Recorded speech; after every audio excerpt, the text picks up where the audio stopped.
University Hospital Sports Desk. I'm Jeff Thomas. Up next time at the Ken Carman Show with Anthony Lima here on 92.3 The Fan. Browns head coach Kevin Stefanski has made his first big change after the bye week. On play calling, I'm going to have Tommy call the plays on offense. What change will be next? When breaking Browns news happens, it happens here first. This is the radio home of the Cleveland Browns. 92.3 The Fan.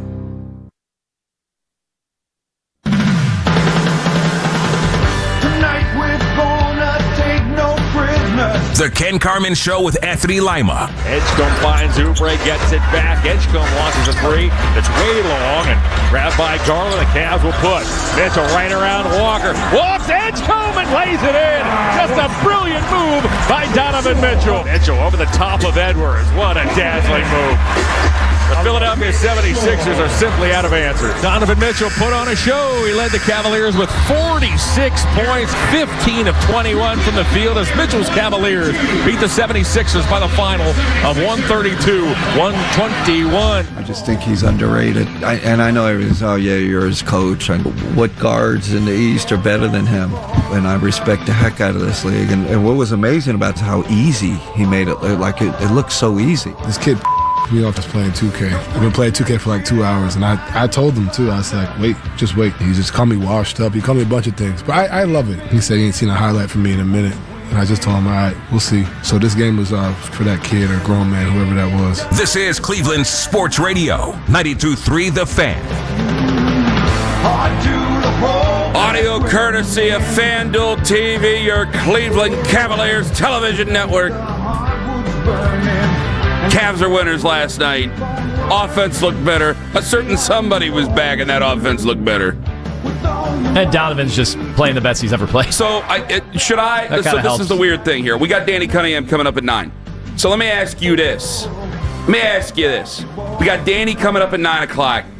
And he had I'm going to ask him, because he had a poignant thing he said. I saw it on the internet. I think it was on his Locked On Cavs podcast. There's a lot of things you see on the internet. Some things are fake. Most things are fake. Some things are real. This is real. He goes, well, if you're telling us that you just show us the playoffs, you can't complain about the process that it takes. If you're not going to watch the regular season, you can't really complain about the process. So that's a damn good point from Danny Cunningham right there. We had Danny coming up at 9 again. But let me ask you this.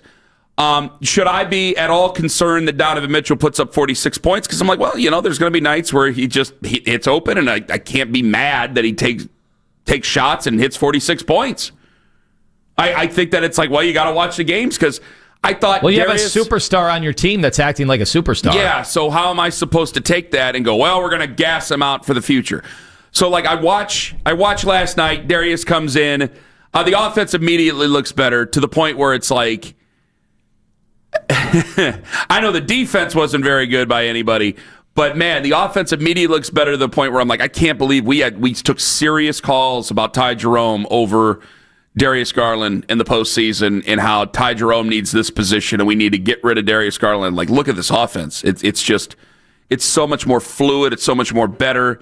I think we might have to have a tough conversation at some point in the future, maybe, about Evan Mobley, but I'll leave that for the future because it's still early. We're still within the first 10 games of the season.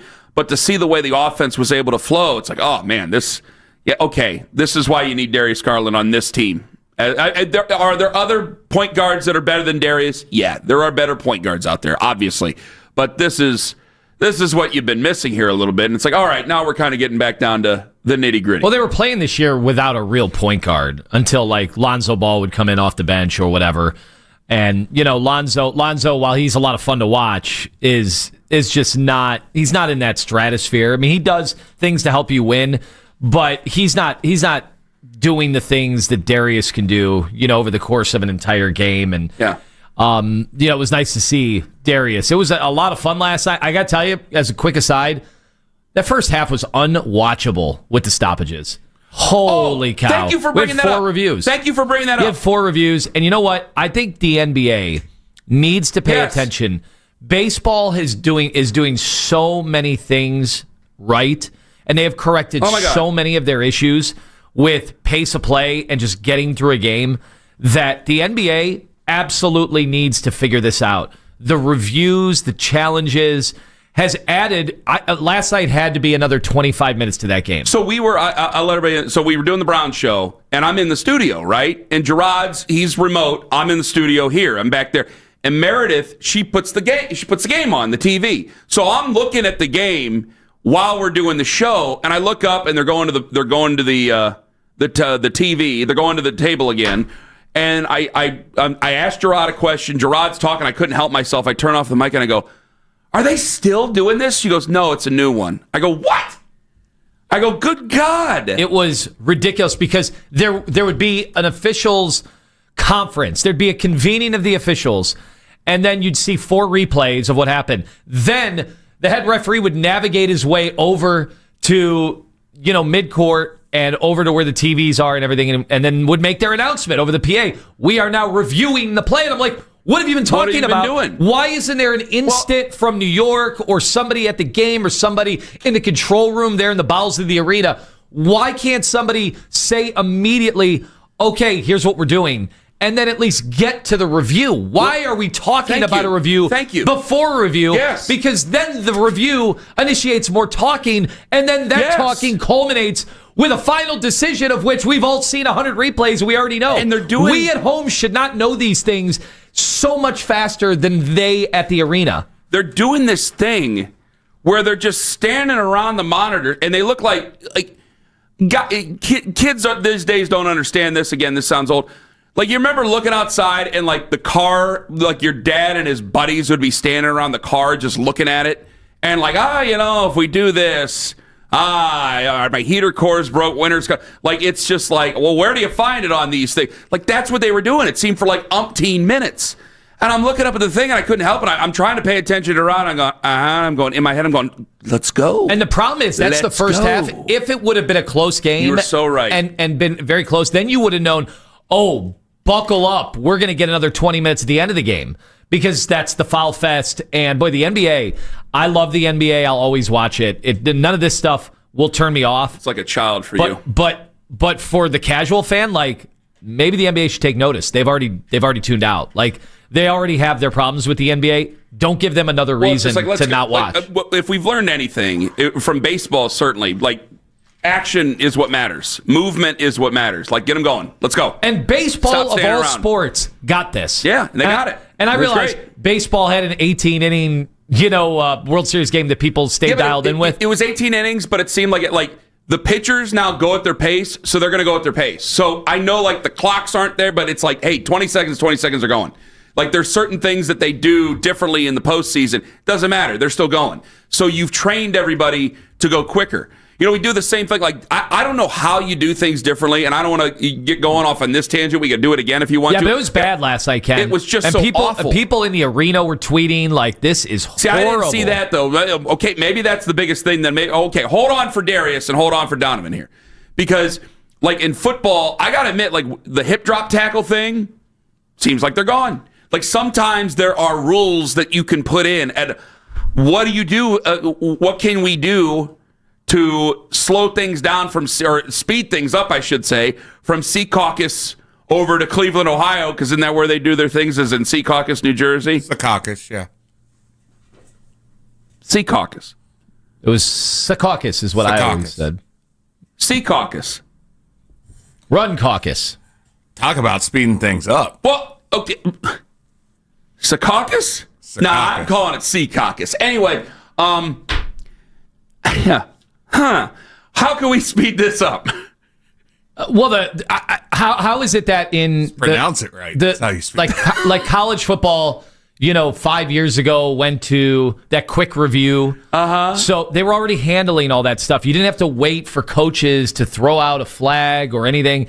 And God, these NBA plays, a lot of them are easier. A lot of them are. Well, that's what it's not dry. Like. So there's 30 teams, right? So there's a potential of 15 games a night. They're not playing 15 games a night.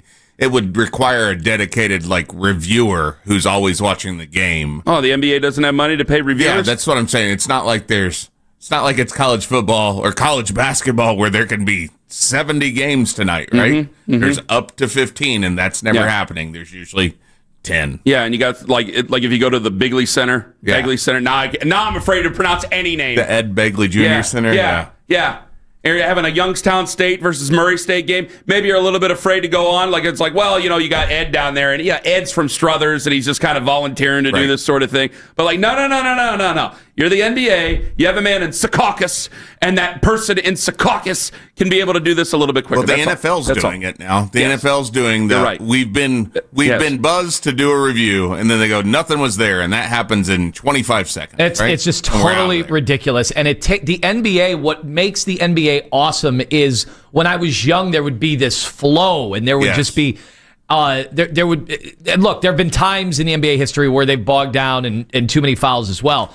But right now, we already have the foul baiting that they can't get a handle on no matter what their points of emphasis are. So in addition to that, now you're adding in a review of whether or not the ball is out of bounds. Gotta be honest, does it matter from time to time? If a ball, it should only matter in the final 2 minutes of the game. If a ball caroms off the bottom of the rim and it hits near the base, like, who cares? Just play basketball. Just get the ball going up and down. I want to see fast breaks. I want to see continuous flow. I don't know. I just, of the things that I have to worry about in an average day of me, I don't care if they get it right necessarily throughout the first 40 minutes or so of a basketball game. I totally agree with you. I really don't. I know that may be different if you're coaching. Some of it's but some of this is human error, and this is a regular season basketball game. If we were talking about this being game one of the Eastern Conference semifinals, all right, fine, I understand that. By the way, it's Beagley Center. My Youngstown friends corrected me on it. Thank you. Finally. I've been there. Sea Caucus? For many events. I don't know if it's Sea Caucus. I'm not sure about that. You know what? That's how I said it, so I'm going to say. Okay. All right. Anyway, so just getting back to do that this morning. Getting back to that yesterday, yes, it's noticeable that when Darius comes in instantly, you're going to get better shots. All of a sudden now, Evan Mobley's role is more defined, and so Evan Mobley was just sitting there, and it wasn't a force. Like, hey, 2 swings of the basketball, Evan Mobley is there at the 3-point line, shoot it. Like, okay, that's more in the confines. Not, hey, I'm getting the ball at the top of the key. Oh, yeah, coach told me to be aggressive this possession. Now I have to dribble it into the lane no matter what, and I look like a robot. Like, that's not happening when they're getting into their normal flow. So I thought that was noticeable. And then, of course, Donovan Mitchell is just going to make every shot right now at a rate that is just insane for him. He's at a even Donovan, who was first advanced team level right now. Yeah, even Donovan, who's first team All NBA last year. So that already puts you, at the top of the game, MVP candidate. And he's followed it up. Last year, he shot 44% from the field. He's shooting 58% from the field. His best his whole career was 48. He's shooting 58. 3-point percentage. Last year, 37%. I'm rounding up. His best in his career was 39%. This year, 46%. Like, obviously, these numbers are going to regress, but this is the best stretch of his career that he's shooting right now. This is insane. Well, he's bailed them out. Their record, if he just shot normal, they would have 4 or 5 losses already. We played the clip of him in the post game where he said he dedicated the game to some random person on NBA 2K. Correct. Does he have so take me down this life here. Do we want to play the clip real quick for everybody again? It's been 15 minutes. Go right on ahead. Play. This is Donovan Mitchell in the post game. He dedicated the game to a random person on the internet. This kid me off just playing 2K. I've been playing 2K for like 2 hours, and I told him too. I was like, just wait. He just called me washed up. He called me a bunch of things, but I love it. He said he ain't seen a highlight from me in a minute.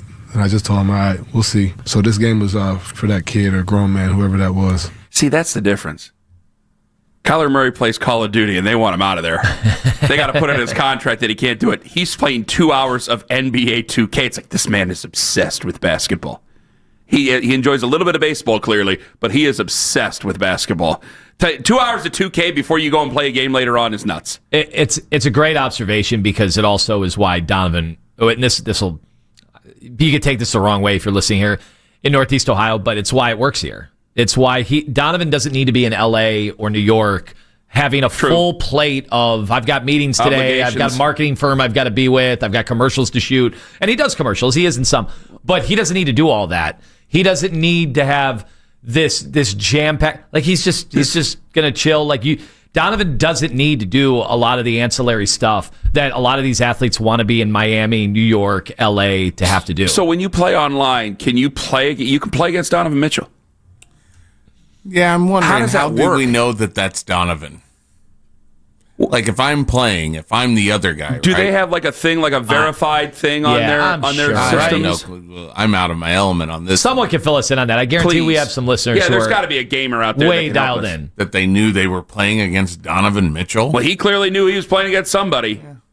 You know, who was saying, or does he apprise at some point during the game? Is he like, yeah, by the way, I'm Donovan Mitchell? Well, I mean, if you're talking, yeah, but you wouldn't believe him. Yeah, but either way, even if you didn't believe him, if somebody was cosplaying the thought of, I'm going up against Donovan Mitchell, that is something they might say is hey, when am I going to see some highlights? We all talked after the Jordan documentary. Sometimes you make some things for yourself to help motivate yourself. Well, right? I could see him being like Dennis 6969 is gamer tag on 2K. And he's playing against somebody, and they're Friar Crotch 87, and they're sitting there talking trash, and he's sitting there going, "Do you actually know the F you're talking to here?" Like maybe that. Yeah, they're like, "What are you doing tonight?" Maybe that's. I'm getting ready for my National Basketball Association game tonight. You know how much money I made this year? Do you understand how many of these game consoles I can buy? Well, that's the other thing. These guys got to be 12-year-old little puke. These guys got to be careful because, I imagine once somebody knows it's Donovan Mitchell, just a normal person eventually is going to be like, hey, that was fun. Hey, can you pay for my brakes? I got to get my brakes fixed. Like, if I'm playing with somebody worth, $300 million or whatever, 400, I don't know how much he's made. Especially if he beats the brakes off of somebody. Yeah, I want my brakes fixed. You pay for them. True. If you beat the brakes off of me, can you fix my brakes? Could we possibly do that? What time was he playing the NBA 2K? So that was before the game. He said he was playing for 2 hours. I don't know when. Well, if you're playing in the middle of the day, most of the kids are at school, so you might be playing against a grown man, like he was saying. Who's pretending to be a kid. And then that's weird. We certainly don't condone that. No. Coming up at 8:20 this morning, Mary Kay Cabot going to join us on the show. Okay, there's some people who want to explain the 2K thing. I'm going to get to you guys. Please hold. I want to get to you guys. And our boss is asking if the midday guys were taking a shot at me yesterday. I heard this clip. Maybe I just wasn't paying close enough attention. Ken Carman, Anthony Lima. We're live. 92.3 The Fan, 92.3thefan.com. Absolutely free Odyssey app. And watch us live on YouTube. There are people in Canton right now in high offices watching this live on YouTube right now as I say it. Friends, go to Window Nation and windownation.com.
92.3 The Fan.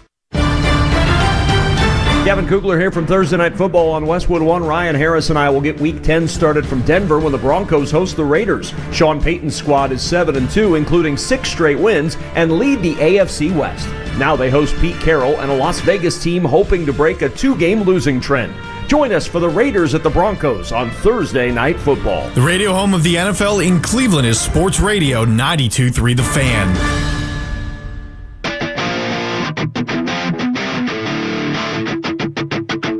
Surfside Cavaliers update brought to you by the fabulous folks at Surfside. Yes, Surfside. Your Cleveland Cavaliers winners last night. Put that away. Your Cleveland Cavaliers winners last night. I like to show Ken fun things Stop on that. my computer. We're moving on. Cameras can't pick that Stop. up. Right? I hope not, because you'll be in a lot of trouble. Check right now. I didn't do it. Okay? It wasn't me throwing you right under the bus. I don't care.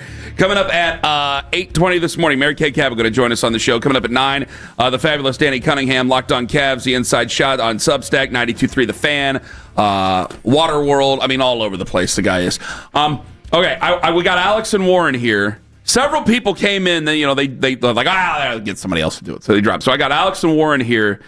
The Donovan Mitchell said that some wretched little bleep, no, he didn't say it like that, but some kid was talking trash to him on NBA 2K. And then your question was, how the hell do we know it's even Donovan Mitchell? How do you know you're talking to Donovan Mitchell if you're playing Donovan Mitchell?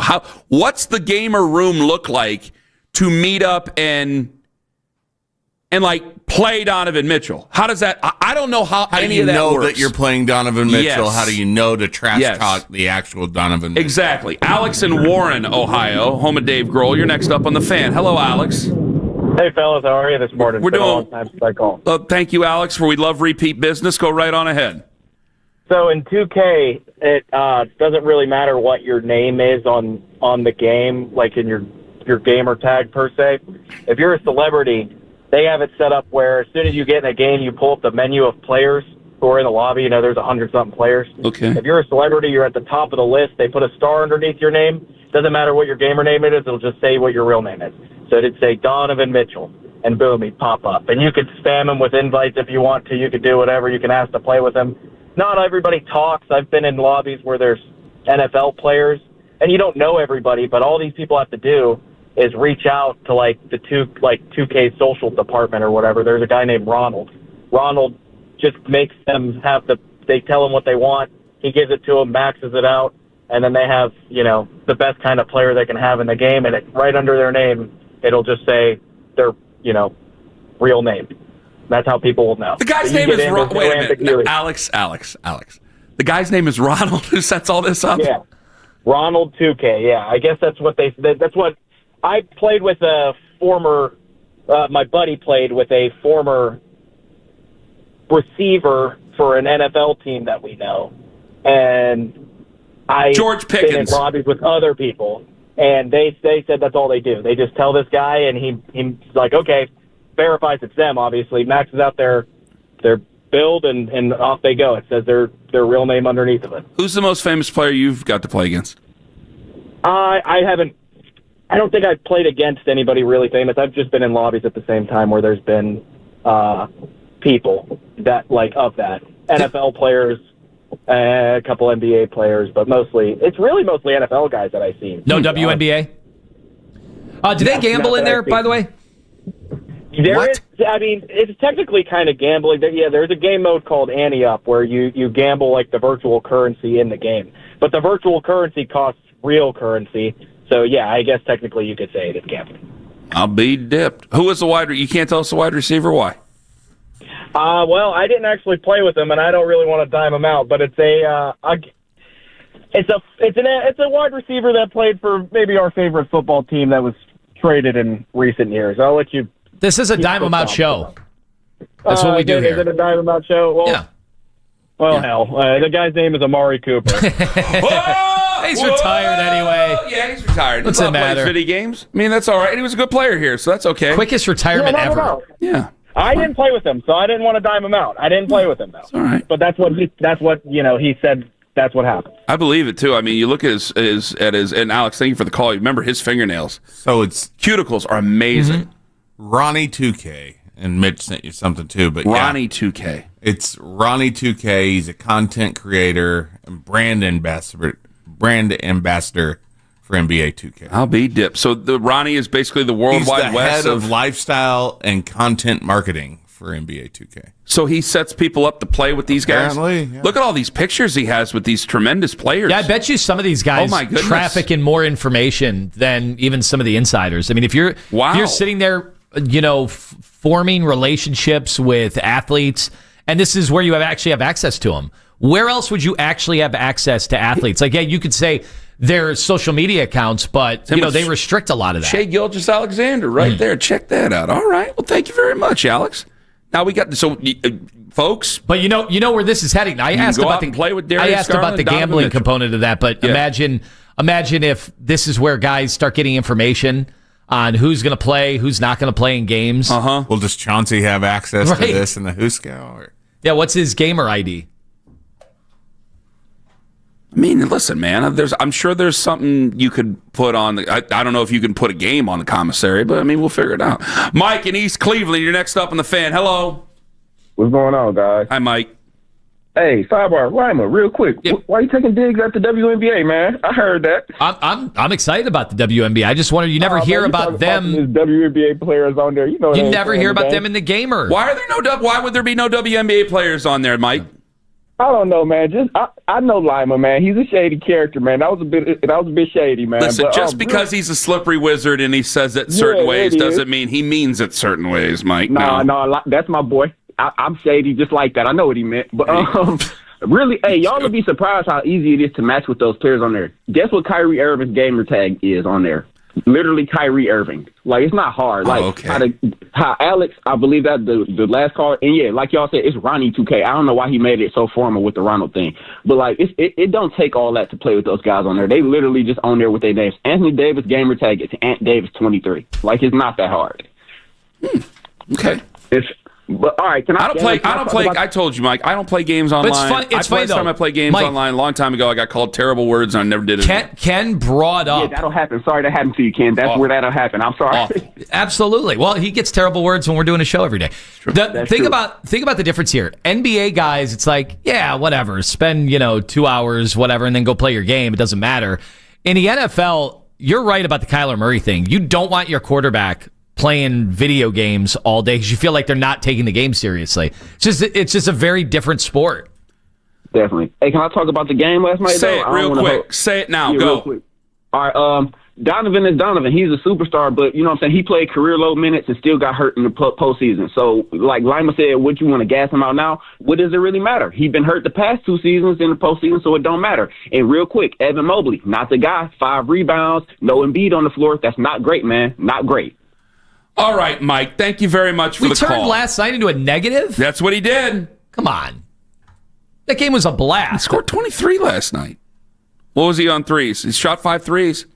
3 of 5. He's 3 of 5, but he took 5 attempts. Your thoughts? There's Darius on the floor, so he was taking right. I just thought everything Evan did yesterday was actually in the flow of the game. They didn't have to tell him, be aggressive. Okay, it's time for me to be aggressive. Get to my spot. See, but he wasn't doing that. Like that. And that's something it does look robotic, like he's being like, okay, now I will do this. And it's like, well, come on, man. Just go. Go. But yesterday there were a couple times they swung the ball along the perimeter. Ball found his hands. Boom. Might as well take the 3. You're good. Number 3 like overall. It looked so much more confident. I mean, this is, I got to tell you, I'm a little bit frustrated because it's like, man, you're the number 3 overall pick.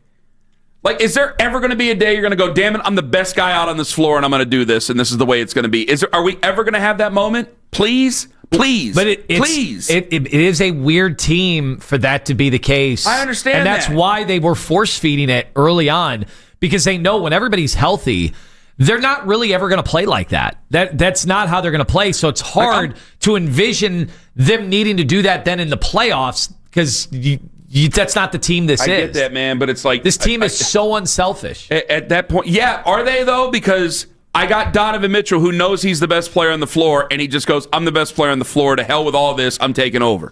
Like Tyrese Maxey was picked number 1, And he'll at times go, I'm the best player on the floor because I ain't got Joel out here, and I'm just going to take over, and that's it. It's like, dude, you're number 3 overall. Just go. Just do it. Instead of me begging you and then sounding like a damn fool. I'm asking him, begging him. How often do we do this? We love humility in this city. I'm kind of begging him to, hey, be a little bit of an arrogant a-hole every now and then, and just do it. I know you can. Sometimes I wonder if you can. All right, coming up at 8:20, Mary Kay Cabot going to join us on the show. Coming up in 5 minutes, our boss is asked, we're going to play some audio for you. Our boss is wondering if another show, the midday show, not the usual fare of the afternoon guys, I wonder if the midday show was taking a shot at me. I heard this clip before. I didn't take it that way. Let's see what Tone and Owen and Mitch think coming up here in 5 on the Fan. Extend Technologies in Broadview Heights. I ain't taking no shots at them. They're fantastic. Go on over and see them. XTENDAV.com. Beautiful Broadview Heights. They're there to take care of your home. Expert installation, and not just 4K.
free only at Conrad's. Plus, you could save up to $100 more with a mail-in rebate on select lines. Visit econrads.com for more details. The first place to hear locker room reaction after every game. With that, I'll take any questions. Guaranteed. It's the official post-game show. Quarterbacked by Jeff Phelps. This is the radio home of the Cleveland Browns. 92.3 The Fan.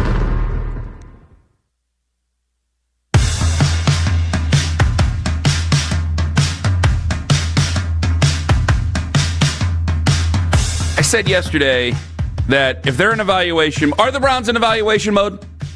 Sure, why not? Oh, shut up and answer the question, damn it. Are the Browns in evaluation mode? Evaluate them all. All right, so if you're not going to be serious and I'm going to be serious, and maybe you can get your head out of your ass and join us maybe around 7 o'clock.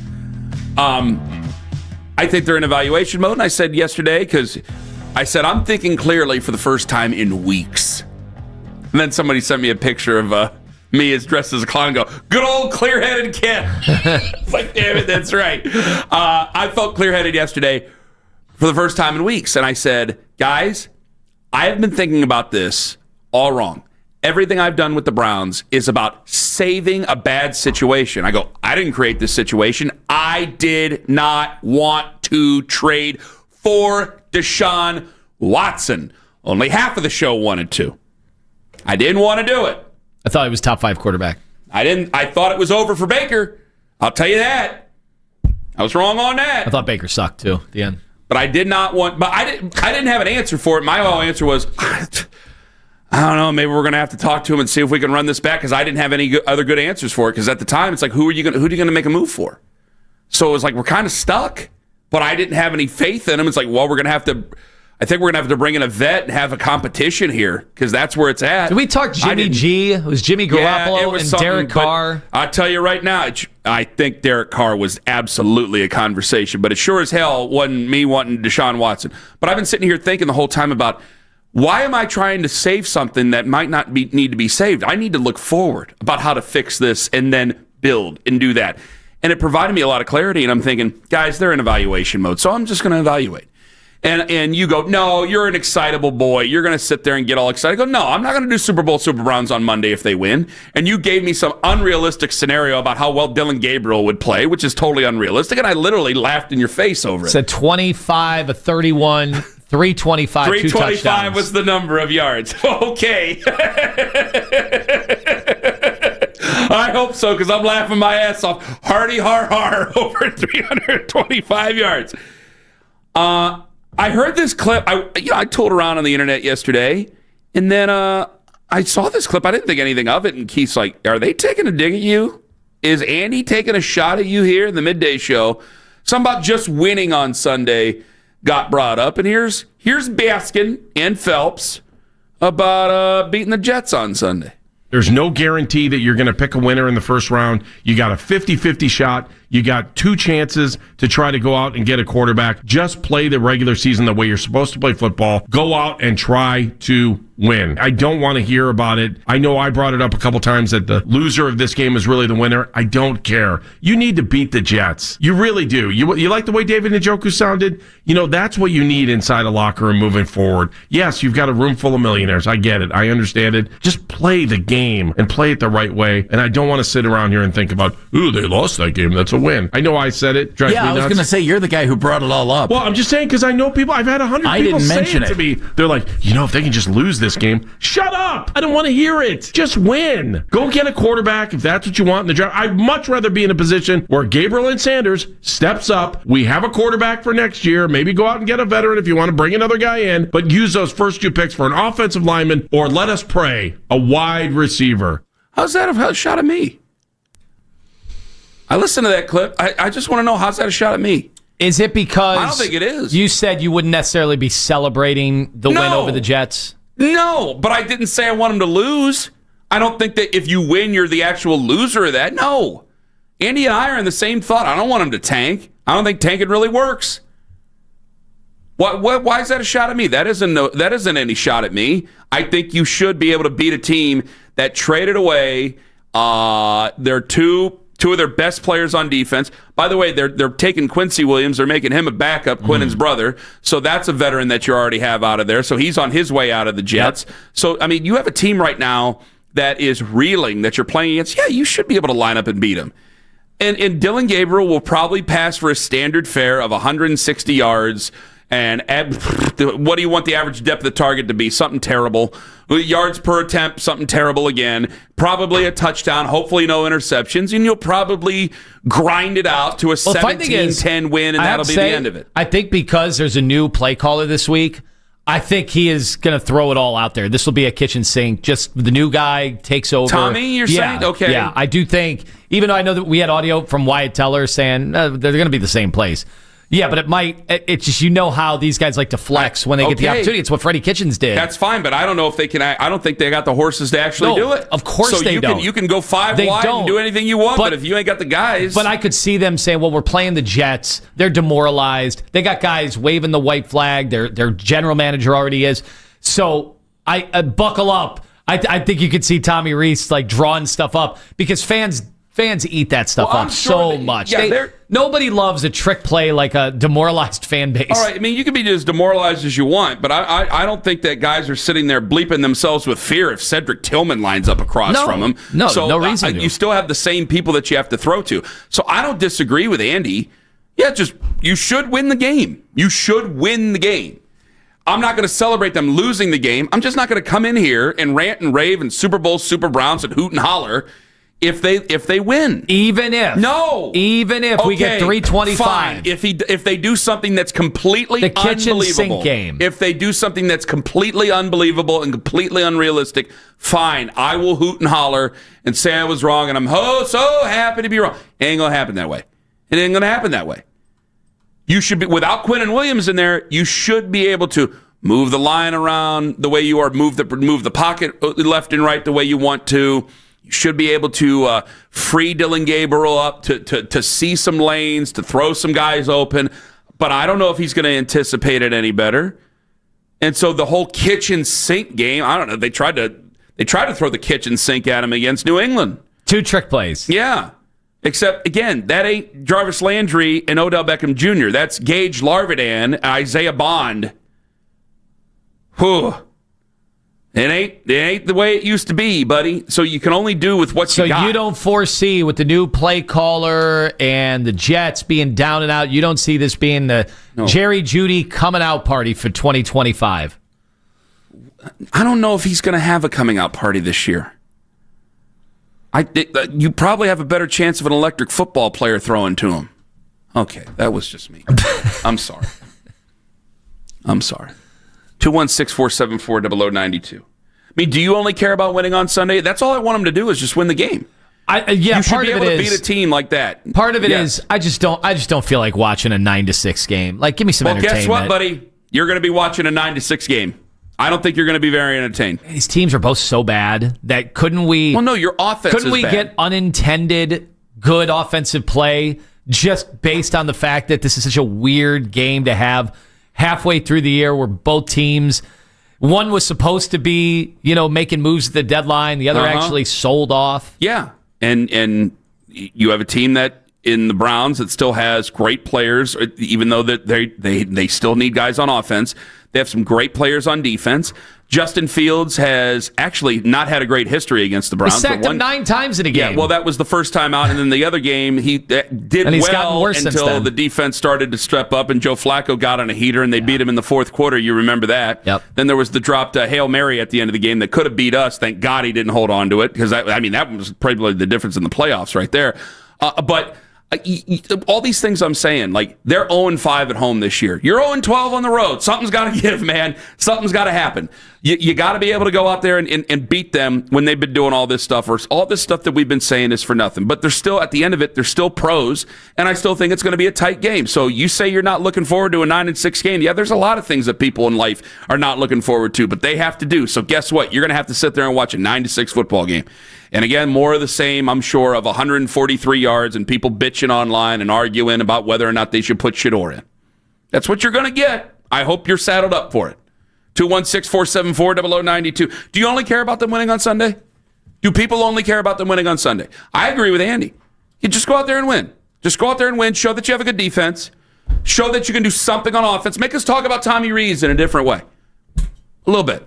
But I'm not going to sit here and I'm standing firm on this. I'm not going to come in here and whoop it up and make myself a fool what's gonna happen before they get ready to play the Baltimore Ravens the next I know Sunday. we got to go. You know for a fact if the offense explodes this week, it's going to be an indictment on Stefanski. The fans are going to line up and say, why did we waste this entire season with Kevin? Speak of the devil, ego is the enemy, and it's not the answer for Kevin Stefanski and the Browns. We'll explain it coming up in 5 on The Fan. It's Anthony Lima for...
And that's what's made it confusing. Last year with Stefanski, it makes it confusing right now because I don't think that Stefanski really believes Tommy Rees, a first-year OC at 32 years old, can call plays better than he can. There's no way in hell that he goes to bed thinking that guy knows what he's doing more than I know what I'm doing. The Afternoon Drive. Weekdays starting at 2. We are Sports Radio 92.3 The Fan.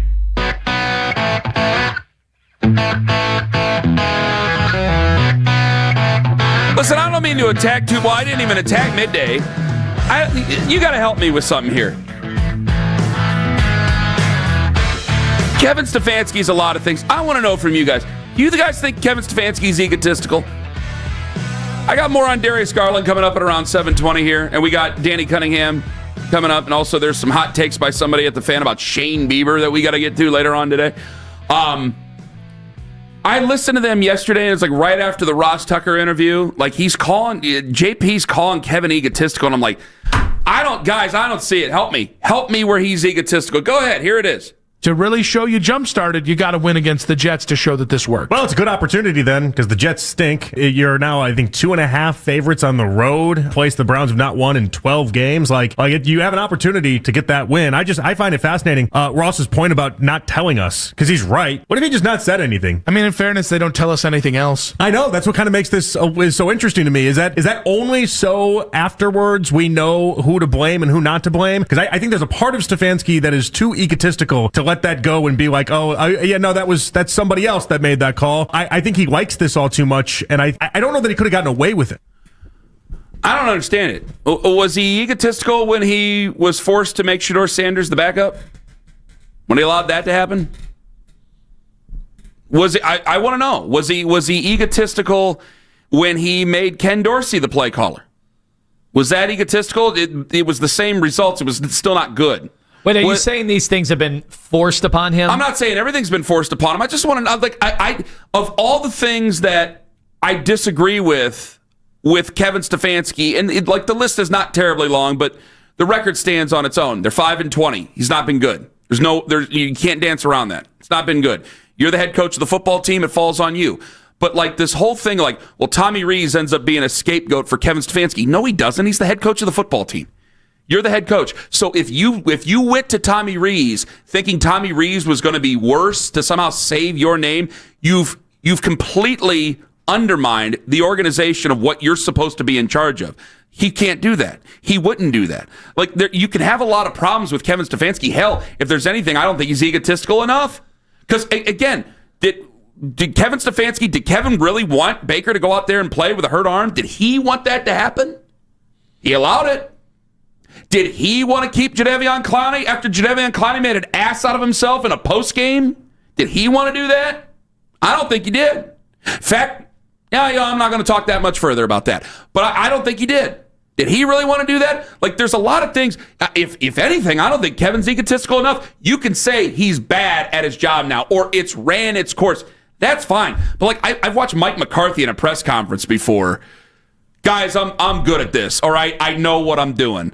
And I've seen him do that when the walls were closing in on Mike McCarthy. We've seen Curt Cignetti do it, and I like Curt Cignetti. You want to talk about ego? Curt Cignetti's got a huge ego. Yeah. That's a guy I like. I don't see ego when it comes to Kevin. I don't understand this. Yeah, there's a couple things. I don't ever really care when sports talk radio show hosts, I'll hear it all the time. They'll say, they're trying to be the smartest guy in the room. They have all the ego in the world. And it's like, yeah, I think the best coaches are the smartest guys in the room. They're the smartest guys in the room. And I do think they have an immense amount of ego. I think McVay, I think Shanahan, those got Bill Belichick when things were humming. Smartest guy in the room, yes, check. Ego, check. So that doesn't really bother me. I would expect, I want guys operating in that industry to be in the upper 1% of everybody. But be that as it may, the thing with Stefanski that I think has kind of happened over time is that I don't think he's on the same equal footing as Andrew Berry. No. I think I don't know if it's that he's lost power, but I certainly think Andrew Berry has probably gained it. And I think that's been a detriment to the organization and to the team. I don't think that egotistical, it's just not one of the words that come to my mind when I think of Kevin. Sometimes I think maybe a little bit too meek. He's a grown man. That's a tough thing to say about another grown man, but I'm like, man, there's times where it just looks like to the fans where there's a lot of decisions that it's like, come on, you can't agree with this. You can't agree with this. And again, I keep going back to the Shador Sanders situation. You all know damn well he did not want to make Shador the backup quarterback. And I know that some people go, well, that decision was made good.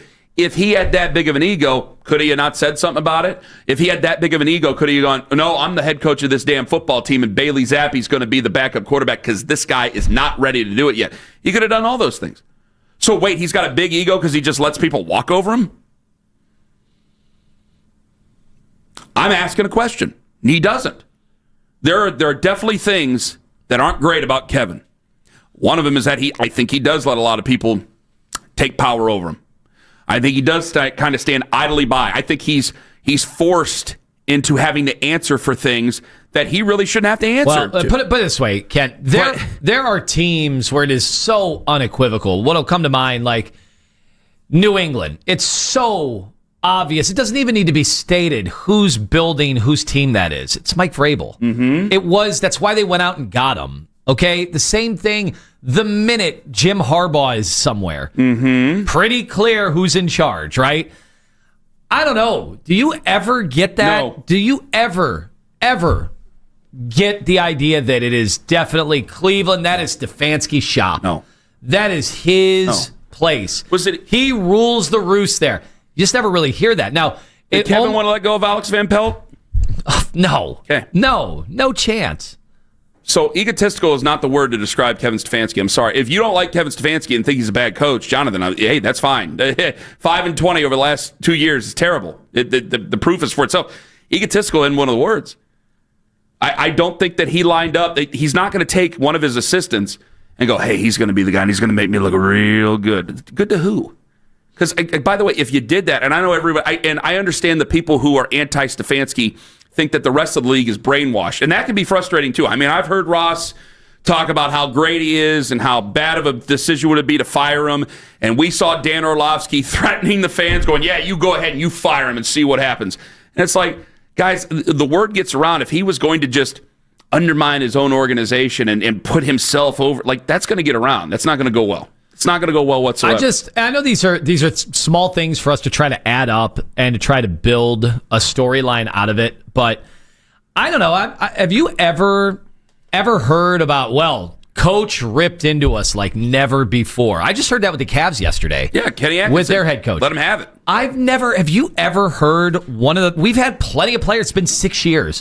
Where are the anecdotes of, guys, at halftime of that game, Kevin started screaming at us, got our attention, and then we rallied in the. I've just never. Not in game, but Tonio brought it up that I forget what game it was after. Maybe it was after Pittsburgh that he did come in there and he had a different tone. He did yell at him after that game, and then they came out and win, and they went. That was brought up on I think on the Monday meeting. He's been coach for 6 years. Yeah, I'm not defending it. I'm just telling you that's a fact. And the fact that it's even noticeable shows how jarring it is that he is so even keel. We've pointed out so many times that even when after a win and he comes in and he's dropping F-bombs, it's not that it doesn't feel right. It's just a different thing than what we're presented every time that Kevin Stefanski talks, right? He is not Dan Campbell. Well, and I'll tell you, I think the COVID year and the coach of the year stuff, I think those were seasons where you could accentuate his strengths. His strengths, maybe even keel was a strength during a situation like that. I mean, you're right. But when everything hits the fan and things are going south, and you've got personalities in a locker room, like even keel's not going to cut it. Like you need a Mike Tomlin to step in and kind of corral that thing and say the buck stops here. And I just never get the vibe that that's the case. And how many times have I said he doesn't have the leaders in there, and he's not that leader. He's more of a manager. And because he's more of a manager, I don't think that he's some evil doer. Like, Owen, you brought up a hell of a point there. When he cusses, like Dan Campbell, you could tell. I'll make movie references all the time to illustrate a point. Dan Campbell, when he says words, you could tell there's Walter Sobchak in there. That's a good cusser who knows what he's talking about. When Kevin does it, you remember the scene about the True Coat from Fargo? And Bucky finally, you're a bleeping liar. Like it's like it takes him all that to drop F-bombs in there with grown men. It's not that guy. He's not that guy. It's not what we've been presented as Browns, observers, right? Of anything that you've ever seen from there. The fire doesn't even. You don't have to be a cusser to be a cusser, right? But you can tell when people have fire, an internal fire that is waiting to come out, and it doesn't ever feel like that's there. Yes. And it doesn't. He is a manager. He doesn't do that. And then Andrew Berry comes in and goes, I can knock $100 off that True Coat. I can make Shador Sanders the backup when you really don't want him to be. Like, that's what it is. There's no... I've watched a guy, 2-time Coach of the Year, he's lost power. And maybe we'll find out it's all punitive. Maybe he's made decisions. But I really don't think so. And talking to the people that I've talked to, I really don't think so. So take from what you will. That's all I'll say about that. But when I think about him, like when I think about Andrew, I think about, man, he got mixed up. He's trying to save a bad situation. He made a bad deal. This is bad. Fine. Kevin, I don't think about ego. And there's times it's like, man, I just wish you would get out of there on the podium and start to tell some of the people, like, do you really think I wanted to do some of these things? You really think I wanted to do that? He ain't going to do it. He never will. And so ego is not one of them things. And I don't think he's putting Tommy Rees in to be the offensive coordinator. I think it's more logical. Do you think that it was not his decision to make Tommy Rees the play caller instead of making Tommy Rees the play caller in some ways to save himself? Because I've said it all week. Nick came in yesterday. He wanted it yesterday. And I think it goes without saying. You had a young guy who left you before in Kyle Shanahan. You had another young guy who left you before in Kevin O'Connell. They've gone on to success. Don't think for a second Tommy Rees is not auditioning to be the future head coach of this Browns football team. Don't think for a damn second. Two young guys is a team that loves to overcorrect on previous mistakes. They are absolutely, there is something there. So you're going to have to deal with it. But damn, like the ego thing, no, I don't see that. 216-474-0092. He's a football coach. He likes to call plays. That's all true. But when it comes to some of these things, ego gets in the way. There's a lot of ways you can describe him that are a negative way. Ain't going to be that. Coming up at 8:20, Mary Kay Cabot going to join us on the show. Well, is Kevin now coaching for his job? And it's Tommy Rees coaching for Kevin's job. I want to ask Mary Kay that. Coming up at 8:20. And what did Darius Garland prove last night? That's coming up in a bit on The Fan. Peter and Company Jewelers in Avon Lake. You know what's coming up in a bit? Maybe you thinking about getting engaged. How about let's fast forward that. Now,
Here on 92.3 The Fan from the University Hospital Sports Desk, I'm Jeff Thomas. I don't want people to think that, if we have success or anything like that, it's not the same place. They're the same place. And they're probably going to be called the same way. It's just we have to execute. We have to do things the right way. And I feel that, we've been right on the edge of doing that. We've had a couple good runs. Teams that are really good against the run, we've been running the ball well. So, hopefully we can, be multiple and versatile and attack a defense instead of a defense attacking us. That's Wyatt Teller. I got more on that just in one moment. Sports Talk of the Fan is presented by Paramount Plus. You can't count on much, but you can always count on Sundays with the NFL on CBS and Paramount Plus. Watch your local NFL game live every Sunday all season long. Visit ParamountPlus.com/NFL to get started today. Mary Kay, in just under an hour, is Kevin coaching for his job. In so many ways, yes, Ross Tucker said, this is the first time he's really felt that he's making a decision on the hot seat. Look, you hear Wyatt Teller yesterday. That's audio from the Cleveland Browns preview show yesterday. I interviewed Wyatt, always one of my favorite guys to talk to. I think that Kevin, we just had this big conversation. You didn't debate me. We agreed with each other, right, about the ego thing? I think that this is a move to try to keep the team from giving up on the season. I don't think that this is a move for Kevin to try to make himself look good to the rest of the league and to the rest of the fans and everything going, hey, it's really not my fault. I think right now I think he's got a team on the brink. Okay? Just from what I observe, I think from what you guys observe, you see, the Friday press conferences with Miles, some of these things, I think he's got a team on the brink. I think he has a defense right now that is getting close to Bengals, Chase Brown on their defense from the offense in Cincinnati. I think he's got a defense that's getting close to having enough and there being a dividing line in the locker room. I can't share much more. I think that right now this is a decision that he's made going, I think the defense is resenting the offense. Let's see what he does with them and see if this offense can't get going. Because he knows, I think everybody knows, that this defense, how could you not resent him? You're out there constantly. You're in this constant bend but don't break. You're bound to break at some point here. Someone's eventually, you can't keep the Wolves down forever.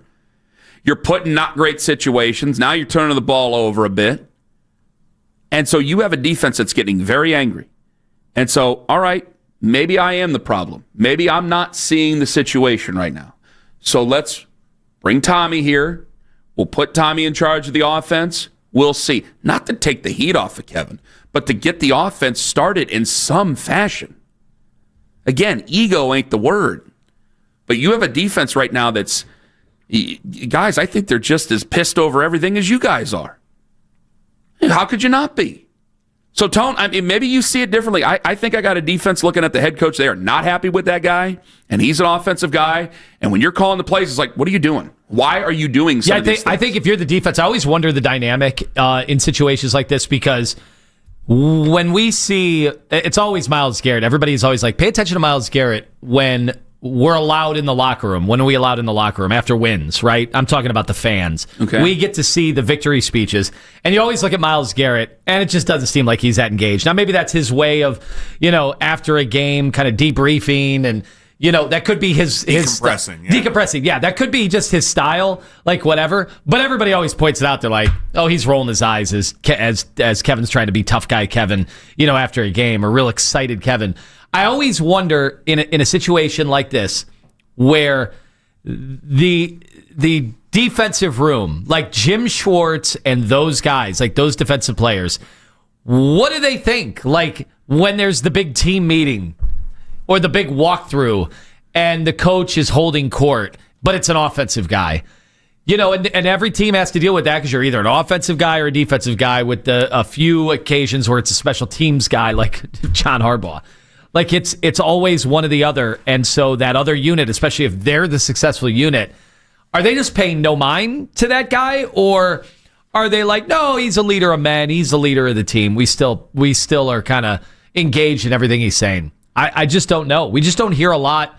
We don't hear a lot when it comes to how they react to Kevin Stefanski in that locker room. I think that you have a lot of guys that again, these are decisions that you look at some of these things. People don't just sit there and say, "Oh, I think Bailey Zappi's going to be the backup." Guys like me say it, but some of these, the Zach Jacksons of the world, they don't just say things. You got to follow those tea leaves, guys.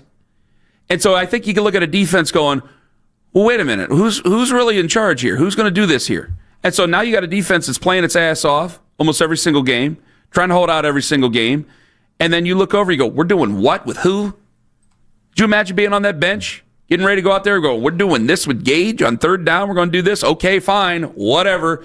Or strap up. Here we go again. Elephant in the room is who the quarterback is, and who the quarterback is. Like the guys, the defense. There are reps where they go up against the quarterbacks, and it's kind of supposed to be a real simulation, 11 on 11, and they know which quarterbacks stink and who not to have faith in. Again, what's your name? What's your title? You're the head coach of the football team. I ain't playing victim here.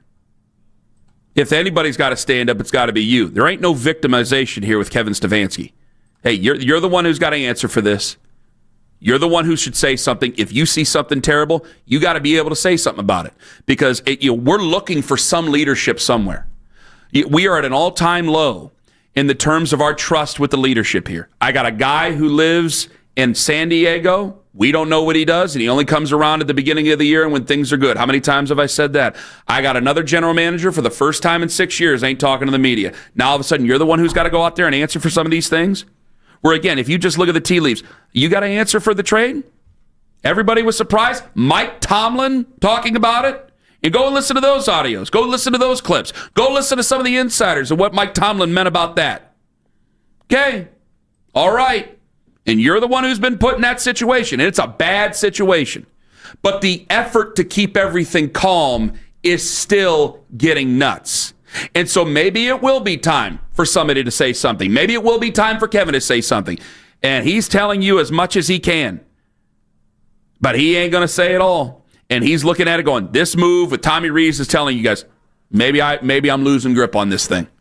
Maybe I am. Boomer Esiason was on yesterday. He was talking about this. Everybody's been talking about that. Like, it's starting to come to fruition, and I think Browns fans are looking at everybody going, yeah, where you been? Where you been since last year?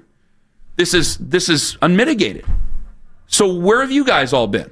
The excuse making and things like this, none of this is an excuse. Because I think right now, if he was looking for ego and if he were looking for people to be on his side, hell, now might be the time. But you can't throw your players publicly under the bus because it might not be their fault. Who knows? Maybe for all we know, look about this. I don't think that he really wanted Shador to be the backup. Shador might have been just fine. No, Shador's going to be the backup. We don't know. So why am I going to make Shador out to be the bad guy? If I were Kevin Stefanski, that defeats the purpose because I'm still the head coach and he's going to play at some point. So now I can't make the fans think that all of a sudden something bad's going on when he goes out on the field. Here's Boomer on the entire situation yesterday. I am a fan of Kevin. I think if he does get fired, I think back to draft day. Okay, they got Dylan Gabriel in the third round, and then obviously we're all sitting there wondering what's going on with Shador. And then when the Browns take Shador Sanders, and I kind of looked at his face, and I know Kevin a little bit. I don't know enough to interpret all facial expressions, but I think we all are human beings, and we see that face and that look, and it didn't look like he was very happy about all of this, and because it creates distraction and it creates conversation, I guess, which is great for those of us who work in our world, but for the coach who wants to keep everything in-house, wants to keep things tight, and now all of a sudden you have all these outside influences coming in and distracting your football team, it never works. So I would probably say I would lean towards they're probably going to move away. I would just say just by the longevity of losing, the decisions that have been made, and some of them have not been his fault, but I don't know how they would bring him back along. Like, that's the same thing I'm saying right now about Brian Daboll in New York. I feel the same way. Too much losing, too much change, and the fan base will speak loudly, and so will the sponsors, and that's when the owner will end up pulling the plugs on these coaches. That Boomer Esiason has seen it a million times. He's been a part of it a million times. I couldn't agree more with him. You can't help but agree because he's telling you just the truth and how it goes. He just casually threw in the sponsors, which is probably a small thing to fans. It is a gigantic thing to the actual organization. It's the same thing as the boosters in college football. It's such a big deal. You guys, I say you have no idea. I'm sure when you're hearing it, you're probably like, oh, yeah, that kind of makes sense. That's money. It's actual money. But yesterday, there was a thread going around, and from time to time, these pop-ups, I kind of roll my eyes. But yesterday, one of the bigger Cleveland social media accounts, I'll give you guys credit. I got to find it, who it is. But they started asking people, like, when is enough going to be enough? And we get that question every losing season, once or twice throughout the year. When are fans just going to give up and do something else or move to another team? And, our job is to keep people engaged no matter what their record is. So we roll our eyes at that stuff. Was that more for UCLA? Was it? I thought it was. Okay. So were we tagged in it? Yeah, we were definitely tagged in it. Because was that during our conversation we had around 9 o'clock yesterday? I feel like a right turn. Yes, I feel like I've gotten 1,000 tweets about it. Yeah. And the amount of people who claim apathy. Now, it's one thing to claim it, another thing to actually follow up on it. But if you have another losing season, and this year it's like 3-14, or if you get a humiliating defeat, which is what this would be. If they lose to the Jets, guys, this is absolutely humiliating, bottom of the barrel stuff. That's your ass. Then what Boomer just said is right. Like, they're going to fire the coach. I don't care what kind of ringing endorsement these guys get or how reluctant they are to move and go through a hiring process. It just doesn't matter. They're just going to fire the coach. And if you didn't step in there and take power where it could have been taken, then I'm sorry. It's going to fall on you. It's your Wikipedia page by the time it's all said and done. I can't make you out to be the victim. It can't be done. And to illustrate this, and this is where I think that Tommy Rees is an olive branch to the defense here, changing things up. Like, you hear Wyatt Teller, you hear David Njoku. I'm surprised David Njoku's talking in such ways. Now, I don't know how it's all going to shake out at the end of this offseason, right? But good God, when you have David Njoku talking to the media here. I'm in Cleveland, baby. I'm not going nowhere. I ain't leaving. So it's still the last year of your contract. You're hoping that I'm not leaving. Ever. So you don't want to leave. No. Okay. Do you think you can work something out that you're here beyond this year? I hope so, yeah. Do you know if extension talks started at all or not? I can't say. Hey, yo, let me get that case. The second time you tried to get my case. It's nice. I'm so happy, man. I don't know how to put it. I'm so happy. For real, I'm serious. Did they tell you before or leading up to it? Listen, dog, I found out the same way you found out at 4 p.m. yesterday. I'm here. Okay. I ain't leaving, okay? David, are you happy? I'm happy as hell. And then when Wyatt Teller says all this. Yeah, I feel like my wife has been telling me the last, 8 weeks, there's been trade rumors. Thank God I'm still in Cleveland. I think yesterday around 4 p.m., my wife was like, Wyatt, we're good. She came into the room, we're good. And I was like, what? I wasn't even thinking about it. She was. So it's more stressful, obviously, because I have to pick up and go and stuff. Don't get me wrong, it's stressful on me. But at the end of the day, I'm going to follow the path that is thrown at me. And if that's getting traded, that's getting traded. I don't want to get traded, and I'm happy I didn't. I'm happy I'm in Cleveland and hopefully get a, re-signing and, be here for the rest of my career. The offense is still with Kevin. The defense is about to lose their minds and about to blow their stack. So I think that this is an olive branch to the defense going, let's try something different here. Let's get another set of eyes on this. He's the younger guy. He's been working with the backups. I've had to try to get guys who are better suited to start the season, and then they're trading them away from me, and then I have to go out there and answer for it because the general manager won't say anything. But that's beside the point there. And by the way, you hear me in the background. That's a real laugh. That's not the Jeremy Piven laugh. This guy is actually doing nice things, not, whatever. Sorry. No offense to Jeremy Piven. I'm just pointing out what's real and what's not. I'm curious. It is just, it's so surprising when somebody like Njoku says it like that. Like I know he's got a business. Asked for a trade twice? I know, right. That's what I'm saying. And I mean, he has a business here, whatever. Tito has a business here and he's no longer. It's just. He was also asking for trades when he wasn't.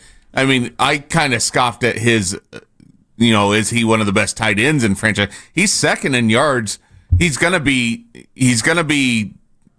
first, at some point if he stays here. This is despite the fact they drafted his clear replacement. Right. He's a good player. His stature would honestly, if they would actually have success, sustained success, his stature would be bigger. That's it. Like, he's not George Kittle, and there's a lot of guys he's not. But if they were a successful football team, he would be a much bigger name, and people would like him a lot more. I think fans would like him. I don't think they like him as much as they like some other guys here over the last decade, but I think they like him. And he's made his home here. A lot of these guys have. And the offensive guys, they seem to be down still with Kevin and down with trying to figure this thing out. But you can tell the defense, they're not feeling the same way. And I think that this is trying to reach out to the defense going, okay, let's see if this guy who's been working with the backups, and we're going to be playing the backups, maybe he knows them better. Mary Kay coming up at 8:20. Coming up in 5 minutes. Kenny Atkinson said some things at halftime last night that a lot of you were wishing Kevin Stefanski would say. It's about last night in 5 on the Fan. Real estate market.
We are Sports Radio 92.3 The Fan. So much can happen around the globe that we never hear of. Embarrassing. And we got to be better on defense. It won't matter till April. And I think we know that. Y'all gonna write us off. We could go 82-0. No one would care. He's a piece of crap. The kid, he sucks. He's sucked his whole career. I got rumors about him. How he couldn't please his wife, so now he's divorced. Put a damn winning team on the field. Now, the Ken Carman Show with Anthony Lima give their thoughts on what you might have missed about last night. Well, it was a good night for the Cleveland Cavaliers. They beat the Philadelphia 76ers 132-121. The Cavaliers got out to a big lead, although Philly stormed back in the second quarter, which didn't leave Cavs head coach Kenny Atkinson very happy in the locker room at the break. I ripped them at halftime because I think that second quarter we just completely kind of lost mental focus. Our activity went way down, defensive activity. I mean, ripped them as much as you can rip anybody in the NBA. And Atkinson kind of went into this further. What do you think is the Cavs' issues with some big leads here early in the season? I want to get to something else just instead, think they Mitch. start slack-assing, Mitch. I think, it's regular season. It's early November. They're just trying to figure out rotations, whatever. Not to be dismissive to you. No. Is it not more apparent than ever? Always meant to be dismissive to this fine young man. Is it not more apparent than ever before that this head coach, Kenny Atkinson, is making Stefanski look worse by the day? Oh, yeah. Because he answers every question. He actually provides thoughtful analysis behind it. He's not worried and cowering in the corner about, we can't give the other team an edge. Oh, my God, we can't possibly worry about divulging too much information. It's like, no, he's going to be honest with his team. He lit into him at halftime because their defense was embarrassing. Really, I thought the whole game their defense wasn't that great, but whatever.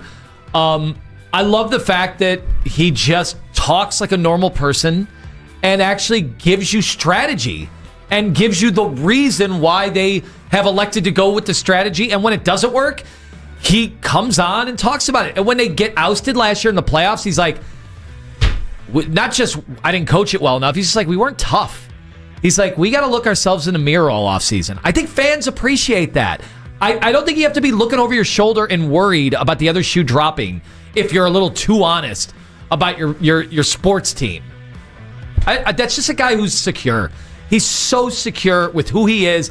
Even if they lost in the first round this year and got embarrassed and he got fired, I think that guy's secure no matter what he does. Yeah. Well, he's won 64 games last year. I think he just understands the league so much. I think he's a man who is so much at peace with his future. I think when you know that, like, Tom Thibodeau wins a bunch of games, Tom Thibodeau got fired.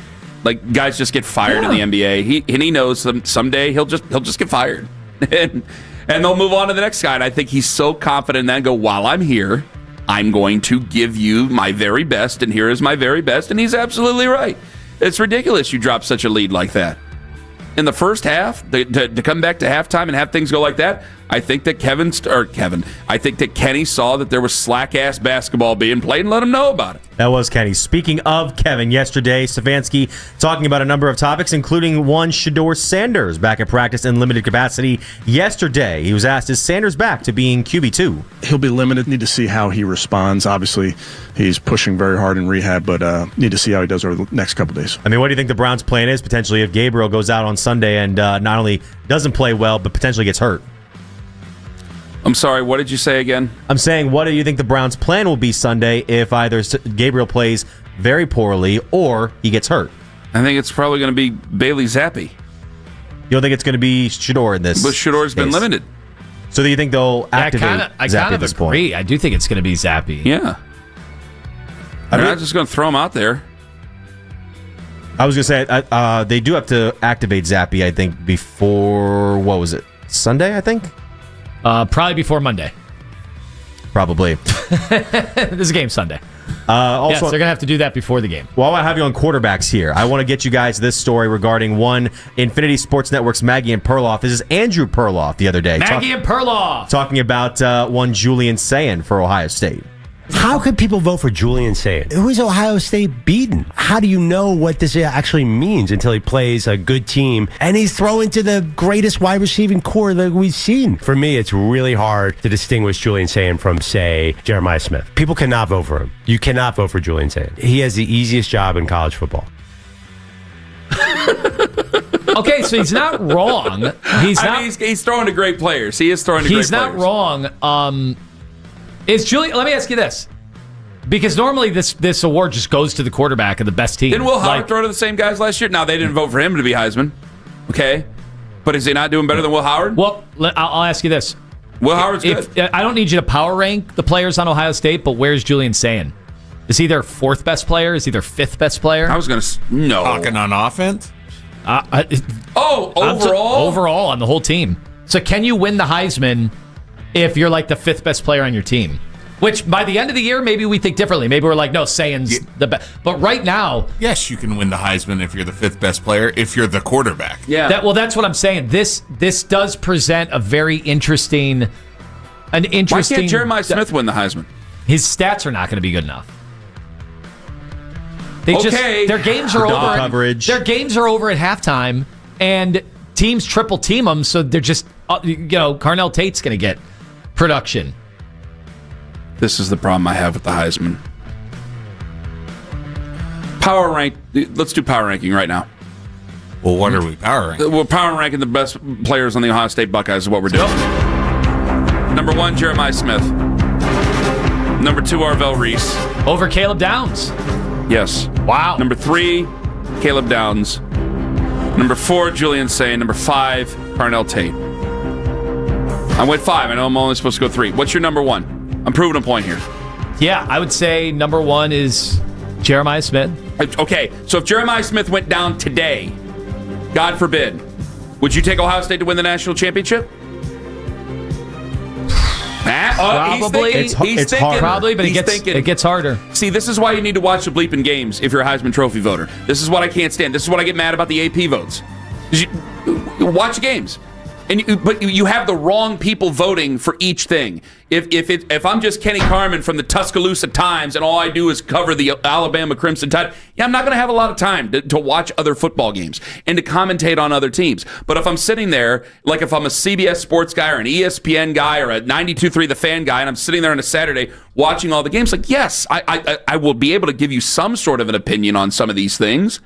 Because how can you watch Ohio State and think that they are still of the same caliber if they don't have Jeremiah Smith? Because they are a good team, they're a deep team, but they might not be as deep or as good or as such a offensive threat to others as they would be if they didn't have Jeremiah Smith. Because if they didn't have Jeremiah Smith, it'd probably be a little bit easier to stop the run game that's still developing. It's like 14 of the last 17 have been quarterbacks. Exactly. Thank you. That's it for about last night. Outstanding as always, Mitch. But it's absolutely going to get used against them that they're so loaded. Yeah. And they didn't know about him before the year, even though football people did, but like real hardcore football. But yeah, the people who should be voting for the Heisman and the people should be actually voting in the polls. But I think as regional as some of those voters are, if you're in the Northwest, are you dialed into, well, Julian Sand was at Alabama for one spring, and then he went to Ohio State, and then sat a year. I just don't think they're going to be. He didn't get that pub coming into the season. He was a big unknown coming into the season. 5 minutes away, we have back-to-back legends performing in Cleveland last night and tonight. Tone Master General Ken Carman, fat and thin in the morning on the Fan. Anthony Lima for Fanatics.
Show, followed by Thursday Night Football. All starts out at 7 o'clock right here on 92.3 The Fan. From the University Hospital Sports Desk, I'm Jeff Thomas.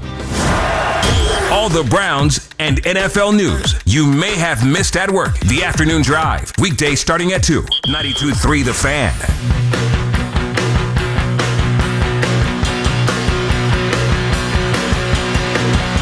Back on the Fan. Jeff Thomas is going to join us this morning at 9:45. Jeff does not like joining our show. I thought you were just going to say Jeff does not like our show. He doesn't. He doesn't like joining it. He doesn't like listening to it. He doesn't like us. But we're going to have it out with Jeff coming up at 9:45. It's the number 10 in the morning when you put us together. Lima and I, not Jeff and I. Mary Kay Cabot coming up at 8:20. Folks, we have two legends. We might have a market watch here. Oh, boy, do we. We had a legend last night. Can I ask you one thing? I had an idea. Red Panda performed last night at the Cavs game. If you don't know who Red Panda is, first off, you got to get out from the hole you're living in and see one of the greatest performers of all time. Certainly, she is the best halftime performer in the history of halftime in sports. Quick Change made a run. They made a run. Yeah, but they had a moment. It wasn't. Their run's over. Why is that? There was more of an abrupt change than that. From living to dead. You guys are psychos. You guys are true psychos. You're both going straight to hell. Those are the new serial killers. Anywho, we did say yesterday, I think it's time that we merge this performance with the Cleveland Orchestra. Well, wait a damn minute. This would be incredible. We did say that, yes. You confused, or you didn't confuse me. You totally distracted me. I'm sorry. So my idea was for Red Panda is everybody's saying like, it's getting a little up there now. I go, will people go to an NBA game just to see Red Panda? I said yes. If you marketed it, told people. If you said Red Panda will be, because it's almost like it's a surprise when Red Panda shows up. It's like, dude, put it on a billboard. Like if your team's terrible, but it's got to be something special. It can't be the same. Give me a terrible suck-ass NBA team right now off the top of your Pelicans. head. The Pelicans. If the Pelicans are on the digital billboards around the city of New Orleans. Don't put Zion Williamson on the billboard. Tonight, Pels, Hornets, Red Panda up on the unicycle. It's got to be something special, not her normal show. Like she's going to jump 17 buses. Well, no, this is it. The last time. Oh my God! And they could do that. Time and by the way, they could do that 10 times. It doesn't really have to be the last time. Exactly. It's just pro Rolling wrestling. Stones have been doing it. Yeah, look, Rolling Stones went on how many different retirement tours? Red Panda on the billboard when she decides it's time. It's her decision. But Red Panda says, "I'm doing a retirement tour." If they think, I don't know if they'll go just to see Red Panda. If they can go see Red Panda next year, but if you knew it was Red Panda's final time. You're going to go to a game just to see Red Panda. And they could elevate this whole experience. Every single person in the audience could get a unicycle or a plate. Can you imagine the limited edition Red Panda plate? When she's done, with her performance. Individually. How long is NBA halftime? 15 minutes? For her, an hour. Well, there you go. You have her performance, and then when she's done, she comes down from the unicycle. I don't know how she gets down from that thing. I forget when I saw her. Wembanyama comes out and... walks her down. You give her a gift. Each franchise gives her a gift. Oh, come on. This is I think it's a great idea. You're printing money for them, and you're just free. You're just giving this out. Tell Adam Silver. You shouldn't give this out. Tell Dan Gilbert. We're gonna power rank her. Tell them all. It's free. Free. What are the gifts you're giving Red Panda on her last? From Cleveland. Number one's gonna be a guitar. You know that. She's gonna get a guitar. Yeah, probably. Great big old corned beef sandwich. Number 2. Spill it into her arms. No plate or nothing. She just has to hold it like this in front of everybody. She's got a stack corned beef sandwich. Number 3. Oh, a barrel from the I-90 construction project. So we need those. Those gotta stay up for the next 4 to 7 years. Yeah. Signed by all the Cleveland Cavaliers. Here's your orange barrel. I don't know how you're gonna get it on the plane. That's your problem, not ours now. Just figure it out. Yeah, you figure it out. Anyway. An amazing performance. Red Panda performed yesterday. She's just the greatest. And there's another legend performing tonight. Lima brought this to my attention. Please, Lima, we might have a market watch on our hands here. I think for the it has toughest to be ticket in Cleveland history. Like we've talked about tough tickets before. Obviously, there have been NBA Finals, All-Star Game. We've had a bevy of big-time events that we have done Market Watch for. This one, I can officially say, is the toughest ticket that I've ever seen in all my Market Watch history. My mission is simple, to make you money. I'm here to level the playing field for all investors. There's always a bull market somewhere, and I promise to help you find it. Mad Money starts now. And it's not for the Bay Village Men's Club tonight. You're going? First Thursday of the month. Are you going? Of course I'm going. Okay. Of course I'm going. Anyway, the Cleveland Orchestra presents an evening with Yo-Yo Ma. Tonight, 7:30 at Severance Hall. Good luck trying to get tickets. We've talked about expensive tickets before. Mm-hmm. I can't even say expensive with this because they're not available. Nobody is selling them. People that bought the tickets did not buy them to make money. They bought them to go see a performance of literally a lifetime. And that is to see Yo-Yo Ma. People cry at Yo-Yo Ma. I don't think you guys understand how... And I'm not talking about the fake AI story going around where Yo-Yo Ma's at a retirement home and the woman's crying.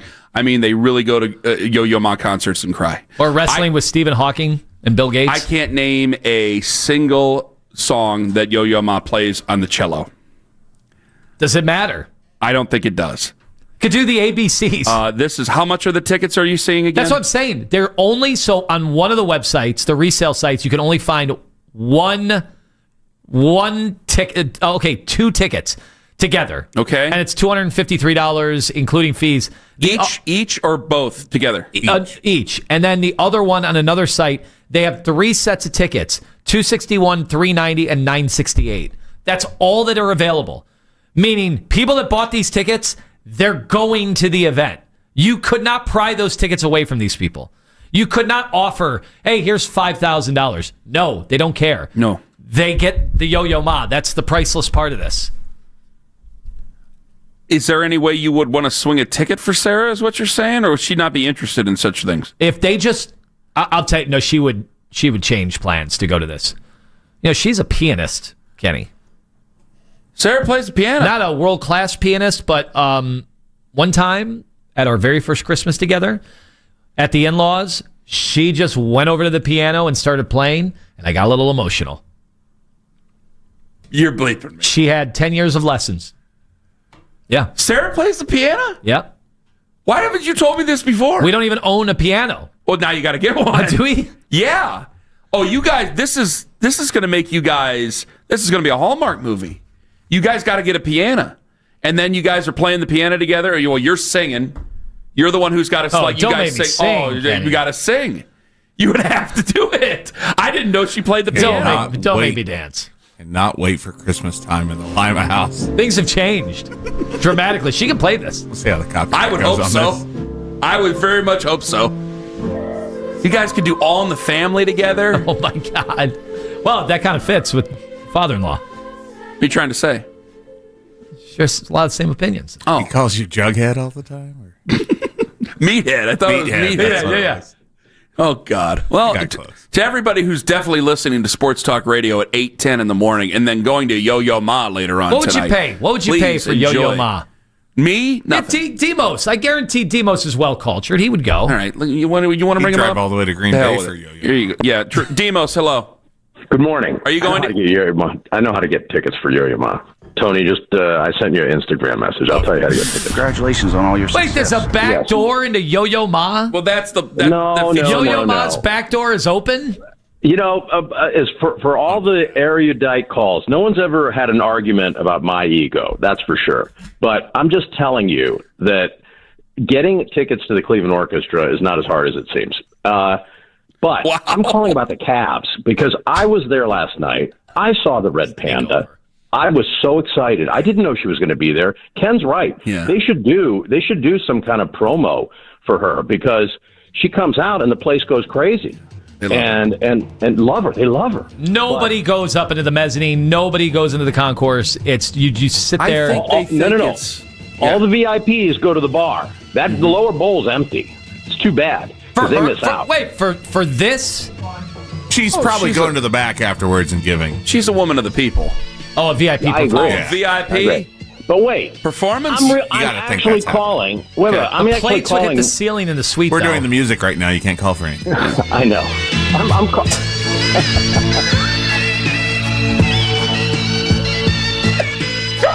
I think that is her music, right? Oh, yes, it is. Here, let's do it more. There's one track. When they do the best of the Red Panda, you get one track. The greatest hits, one track. Oh, yeah. Anyway, I want to give my take on the Cavs. Can I talk about the Cavs for a minute?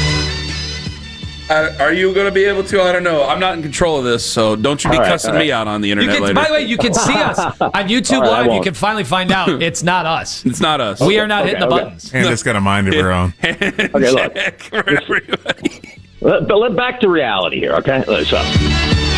Hands are up. At least he's laughing. He ain't going to be laughing later when he's cussing me out. Go ahead. No. I only cuss you out when you make crazy takes. Okay. But the season's look, the season's 10% over almost, okay, for the Cavs.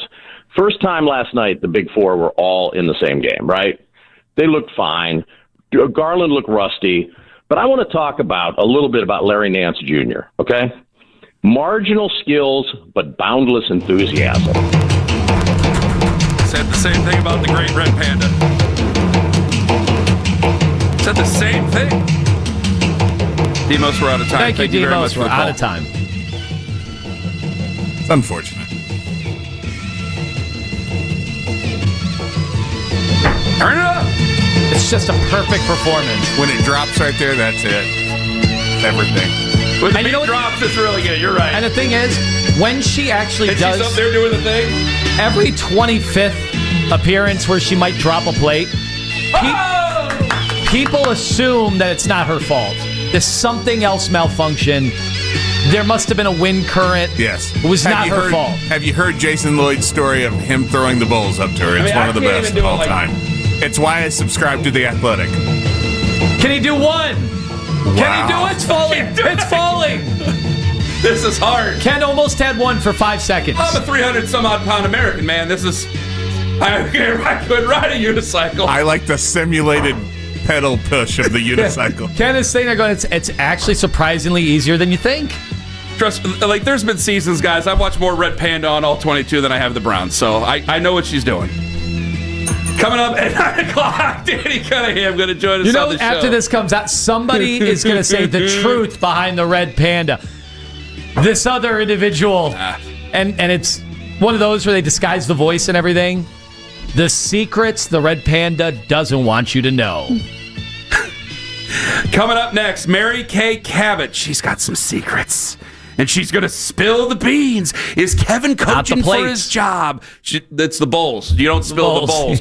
And then is Tommy Rees coaching for Kevin's job? Oh, like sands through the hourglass, my friends. Mary Kay joins us in 5 on The Fan. Daisy dips, yummy. I like to take the Daisy dip containers when I'm done using them and put them on my head, and then I get up on a unicycle in the driveway and I flip the Daisy dip container.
and take on Terry Francona and the Reds. Others traveling to Phoenix to face the Brewers. Don't miss the Kevin Stefanski Show, followed by Thursday Night Football. All starts at 7 o'clock tonight, right here on 92.3 The Fan. From the University Hospital Sports Desk, I'm Jeff Thomas.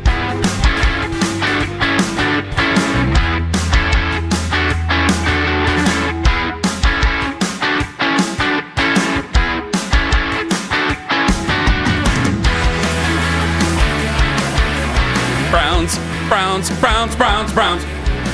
Mary Kay Cabot, Cleveland Plain Dealer, Cleveland.com. On the Fan Hotline. Hello, Mary Kay. Hey, guys. How you doing? Do you think Kevin Stefanski is egotistical? No, I don't. I really don't. I think that's why at a time like this, he willingly gives up play calling. He doesn't care who calls the plays as long as the job gets done. So, no, I don't think his ego is involved in this at all. Okay. So, Mary Kay, that this is 2 years in a row. When this happens, first of all, I don't even know how often that's ever happened, but when these types of things happen in the NFL, it normally means that a coach is on his last legs. I mean, do you see that as being the case despite what the owner has said and despite the times where they've got the vote of confidence? You know, I don't, just because they don't have their quarterback yet, and it's really hard to hold someone's feet to the fire when you're cycling through quarterbacks, when you're starting rookie quarterbacks, and when you're just waiting for the next rookie quarterback to come by. So I really don't think that this was a season in which they were expecting Andrew and Kevin to take this team to the Super Bowl. I really think that this was a season in which they were retooling and kind of hitting the reset button a little bit and trying to win as many games as they possibly could in the beginning. But it didn't work out the way anybody wanted to. So, no, I don't think that Jimmy is poised to fire Kevin after the season. Now, having said that, you never really know what an owner is thinking, and you never really know how things go at the end of the season when you do your after-action report and you all sit down and you put your heads together. So I can't sit here and guarantee that's not going to happen, but I really don't think that's what the vibe is. Mary Kay Cabot on the Fan Hotline. What do they expect Tommy Rees to do different with this offense? Well, first of all, I think I'm not going to say that it was a ceremonial change, but I do think that they had to do something. And they're not 100% sure if it's going to work at all. He's never called plays before in the NFL. But I do think that one of the things that I've been writing and saying about this is the fact that he's fresh out of the college ranks, and you're dealing with two really young quarterbacks right now, and to a certain extent, Bailey Zappi is a pretty young quarterback. So Tommy is fresh out of the college ranks, called plays at Alabama in 2023, understands the college quarterback mindset. He was one himself. And I think that he knows what these guys are thinking, how they're thinking, and what they're going through. So I think that will help him. I also think he'll probably run the ball a little bit more, maybe stick with it at times when Kevin would go away from it. And you don't have to stick with it in the conventional sense. You can try different things. I would be using more of Malachi Corley. I mean, he gained 31 yards on that jet sweep in New England. I would like to see more of those things. I have to think that Tommy will be trying to find other ways to accomplish the ground game. And then if the receivers aren't going well, I don't think you can keep forcing it and beat your head against the wall. They brought Brendan Bates back. If they have to run some 13 personnel, some 3 tight end sets and do some things like that, then so be it. So I think that he needs to put a new spin on this offense and his own spin on it. And Kevin said yesterday he will let him do that. Mary Kay Cabot joining us on the show. So in that sense, I know Lima kind of said, is Kevin coaching for his job right now? Again, I really don't think so, because even when we talked to Jimmy at the owners' meetings, I think it was, and we asked him that question point blank, and he basically said, we are thinking a lot about 2026 and that QB class and our 2 first-round picks. Or at that point, they didn't have the 2 first-round picks yet. They didn't have the second one yet. But he absolutely 100% was looking towards the future and that draft in 2026 when perhaps they can find their quarterback of the future. So you would say that Tommy Rees is not coaching for Kevin's job? You know what? We can speculate all we want. I really highly doubt that's the case. I really don't think that's what's going on here. I think that Jimmy would like to maintain continuity in this organization. He likes the way Kevin and Andrew work well together, and they do at times like Kevin as the sort of CEO coach, which he is more so now with Tommy calling the plays. But I actually think if they did get the quarterback that they want and are very hopeful about their rookie quarterback next year and starting him, if I were Kevin, I'd probably take play calling back and start all over with it. So let's see how this goes with Tommy and not put the cart before the horse and have him in Kevin's job just yet. All right, Mary Kay, overall trade deadline came and went, and they weren't really buyers, but they also didn't really do the wholesale sell-off that you saw with the Jets, who removed two of their young, talented defensive players. So what'd you make of how they operated at the deadline? Well, first of all, I mean, I had been writing and saying for a couple of weeks that they planned to be buyers at the trade deadline. It was a headline I put on my Browns Insider on like Sunday, the Sunday before the trade deadline or whatever. So that wasn't news when 2 days beforehand they were going to be buyers at the trade deadline. I probably said it on this show a few times. And they tried to be buyers. They tried to add a couple of other players that would be sort of in the vein of a Tyson Campbell, who could come in here and help them this year and then also help them for several years down the road. But none of those things came to fruition. It was not without trying, because they really did try. And then I had also been saying, writing, and probably on this show as well, that they weren't going to sell off David Njoku. They weren't going to sell off Wyatt Teller. And they weren't going to trade Myles Garrett. But people didn't really necessarily want to believe that, but that was the strategy going in, to add a couple of players and to hang on to these guys that might be able to help them in the future. Maybe you go ahead and you re-sign David and Wyatt and the rest of the offensive line, or as many of them as you can get under contract, and some of these guys will still be pieces for a few years going forward. Mary Kay Cabot with us on the show. Yeah, you mentioned Wyatt. What about like Alex Wright? I think he's played well. Have you heard anything about them extending him? No, I haven't heard anything yet about them extending him. But sometimes once you get past the trade deadline and you see what happened and you see what you have, then you move towards thinking about extension. And then with some of these guys, the thing that you want to do, and maybe they'll do this with David, is you want to let them see what they can get on the open market.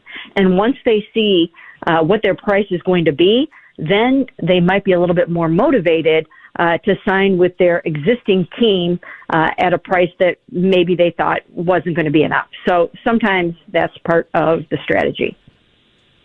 Mary Kay Cabot with us right now on the hotline. So I do find it interesting as we are getting ready for this game. It's the Jets. There's this discussion in town, in both towns really, about tanking and trying to lose. And obviously we know the Browns aren't trying to do that. It was nice to hear what David Njoku said yesterday about, wanting to be here. It still seems like some guys have a buy-in to this town and this coaching staff. So do they need to win this week? Is it like a must-win to kind of preserve that with so many games left on the season? Well, I am a must-win purist. I say that all the time, on whatever, our podcasts and things like that, that I'm a must-win purist. I think it's an overused phrase, and I only use it when you are facing absolute elimination from playoff contention. Otherwise, it's just thrown around even in week 2 sometimes. So I don't like to think of this as a must-win game. But certainly if you lose this game, you are really pretty much saying goodbye to your, not that they have necessarily have legit playoff chances right now, but if you lose this game, you're really putting yourself behind the 8 ball. And the only reason why I even say that they're not there yet is because the AFC North has just been so weird this year. I do think that the Ravens will have an opportunity to perhaps maybe separate themselves a little bit going forward. But it's just been so up and down and not the way anybody expected it to go that you can't completely 100% rule the Browns out yet. If they stacked some victories, they could at least put themselves back in the conversation. And I do think that the vibes on the team are good. You've got guys like Quinshon Judkins saying, I want to finish my career here. He's a rookie. You've got David saying that I would be terrified, although I think that was a little bit of hyperbole, that he would be terrified to be traded. He wants to be here. A lot of these guys want to remain here and see this thing through, and I think that's a good sign. Mary Kay Cabot with us on the show. As the show knows, so you never want to be behind the eight ball, usually on top of it. Mary Kay, with this team, should I be an excitable... You know me. I'm a very loud person, and I get very excited when the Browns win. Should I be an excited person on Monday if they win? Or because I don't think I should. I think I'm in evaluation mode, and it's like, okay, let's see what's going on. Because I don't know how much is going to change with this offense. I don't think that highly of Dylan Gabriel in terms of him being a answer. I think he's a backup quarterback, not a franchise quarterback, and I think that probably once you get figured out as a backup quarterback, it's going to start to look risky. I think they can win, certainly. The Jets are bad, but I also think that we're going to see more of the same fare and still be pretty frustrated by the quarterback play. Well, that could very well be the case, and I'm very interested to see what Tommy is going to bring to the table and how things can change, because it's not like they went out and traded for Garrett Wilson and he's coming in to save them. It's not like they went out and got a veteran quarterback who's coming in to save them. So they have to work with what they have, and what they have hasn't worked to this point. So I don't know if you're going to see some kind of a dramatic change. What I will say, however, is the fact that they have just gone through the most grueling part of their schedule in the first half of the season. They had so many road games, and we know that they've lost 12 in a row on the road. So they can't win on the road right now, and we'll see if that changes on Sunday. But in terms of the one-loss record, they are heading into the easiest part of their schedule right now, except for maybe the Ravens are going to be tough, of course. But a lot of the teams that they have coming up are very, very winnable games against challenged teams. And so maybe Dylan will look better. Somehow, some way, he has to find a way to get it going with his receivers, and I don't know if he's going to be able to do that. I don't know if Jerry Jeudy is going to be any different in the second half than he was in the first half. But this is an easier stretch coming up. All right, the Shador Sanders discussion this week seems to be about his back, limited in practice yesterday. He had the bye week. He was able to go home and surprise his dad, so he was able to apparently still get rehab while he was in Boulder. So where is he right now, Mary Kay? How significant is this injury? Well, I watched him throw the ball yesterday and move through practice in the early part when we're allowed out there. He was upbeat. He was dancing between reps like he always does. He brings a sort of a light vibe to practice all the time. And, he looked like himself to me. He didn't look to be in any pain. And, I think they're just kind of taking it slow with him to try to get him to Sunday, which is what they would like to do. In a perfect world, they want him to be QB2 on Sunday, and they're moving towards that. So I think that's the plan, and my guess is that that's what will happen. But I also wouldn't rush it. If he has any kind of back discomfort whatsoever, I would go ahead and keep Bailey as the number 2 right now. There's no rush to have Shador be the number 2. I actually think in terms of somebody coming off the bench and getting thrown into a game cold, that Bailey might be best suited for that role just because he's done it so many times before.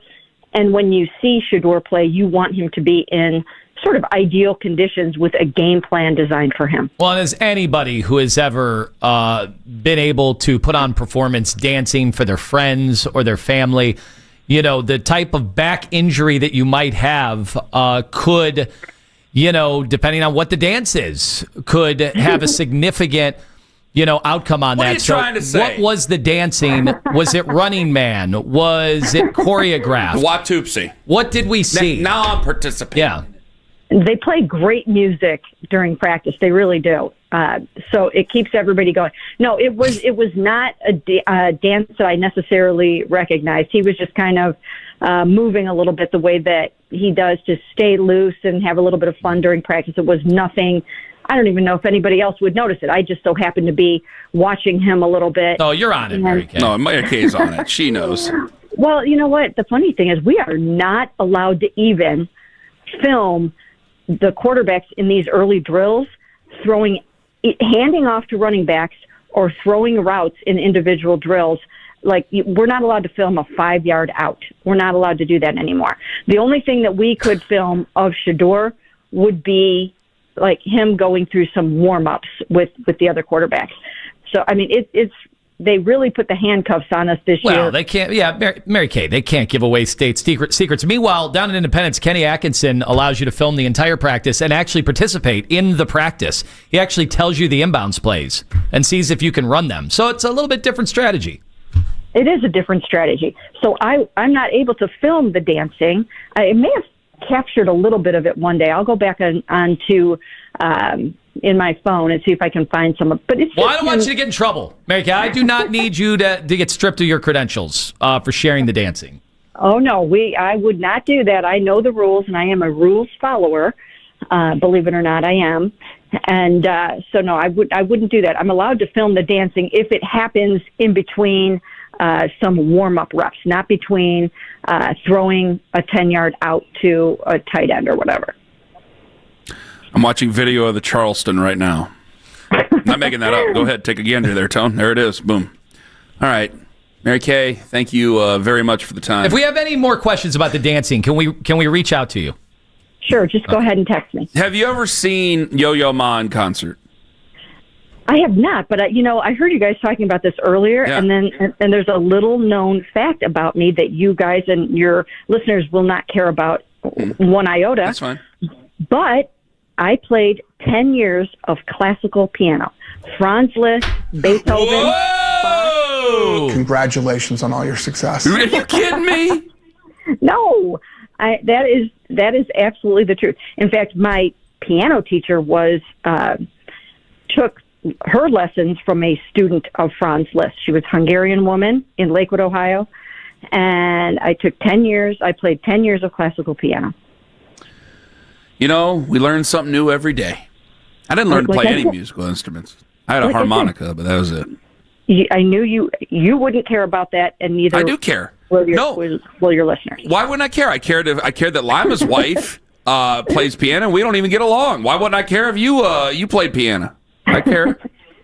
And actually, I was talking to Shador about that one day, and he found that kind of interesting because he plays the piano. So we kind of talked piano one day. We did not dance. We did not dance when we talked about it. We just talked piano a little bit. That's nice. Okay. Yeah. Oh, he's a year behind the Greenbrier Waltz. Damn it. No. Oh, I'm sorry. All right, Mary Kay, thank you so much for the time. All the best. Sounds good. Thanks, guys. Bye, Mary Kay Cabot on the fan hotline. Danny Cunningham going to join us at 9. I had 3 more dancing questions, and I couldn't get them in. It's time to go. It's time to go. Can I say something without being called a hater when we come back? There's only one way to find out. I don't know if I got the guts to say it, but we're going to find out here in 5 minutes on the fan. KC Roofing, boy, I got the guts.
1-800-HURT-NOW. For the past 2 decades, KNR has proudly supported Ohio families and stood by them in their moments of need. When life takes an unexpected turn, there's one thing that's remained the same. When you're hurt in a car, you call KNR.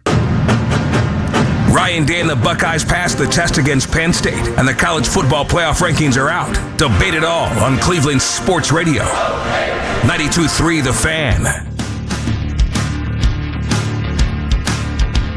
Do I have the guts to say what I'm about to say here in 40 seconds after Mary Kay says this? I watched him throw the ball yesterday and move through practice in the early part. He was upbeat. He was dancing between reps like he always does. He didn't look to be in any pain. I think they're just kind of taking it slow with him to try to get him to Sunday, which is what they would like to do. In a perfect world, they want him to be QB2 on Sunday, and they're moving towards that. But I also wouldn't rush it. If he has any kind of back discomfort whatsoever, I would go ahead and keep Bailey as the number 2 right now. There's no rush to have Shador be the number 2. I actually think in terms of somebody coming off the bench and getting thrown into a game cold, that Bailey might be best suited for that role just because he's done it so many times before. Do I have the guts to say what I'm about to say, knowing that I haven't looked at the YouTube chat all day? I think now's the time, Kenny. Are they still fighting over the quarterbacks in the YouTube chat? I imagine that is the entire focus of the YouTube chat. You can join the discourse. Oh, no, I checked it one time. When I said that Kevin Stefanski didn't have an ego, and somebody said, is Ken got dirt on somebody for these takes? I was like, you think that Kevin has an ego? Okay. All right, you ready? Go ahead. I'm afraid to do it. I'm not going to do it. Oh, stop it. Come on. I haven't looked at the YouTube in all day, and I'm afraid to look at the YouTube. Now's the time. Let's go. Shador should be inactive on Sunday. Oh, that was such a fake thing that you just did. Oh, my God. This show has lost all credibility. Oh, good God. You cheap slut. I cannot believe you just did that. Oh, I just projectile spat out my coffee. Wow. Wow. Tell me he didn't just say what I think he said.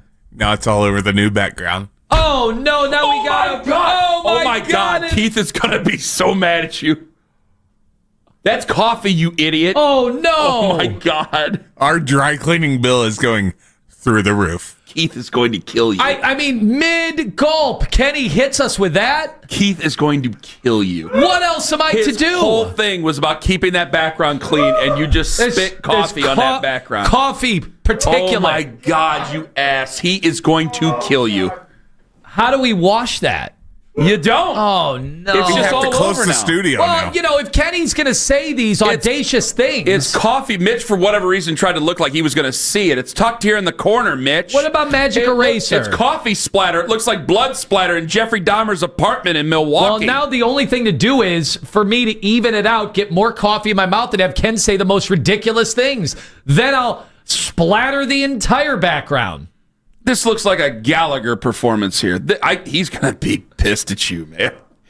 Oh, just bill me, I guess. I mean, I got a host saying the craziest things, and then what do you want me to do? Well, I'm just, because I know how sensitive people can be, and I just agree with Mary Kay. He didn't practice on Monday. I know he was limited yesterday. You guys really want him to be out there cold? Do you really want him to be out there? Come on, guys. Shador fans, come on. You really want him to be out there cold? Is that how bad you want him to play? Come on, good God. Don't you want to put him in a good place? Don't you want him to be in the best place possible?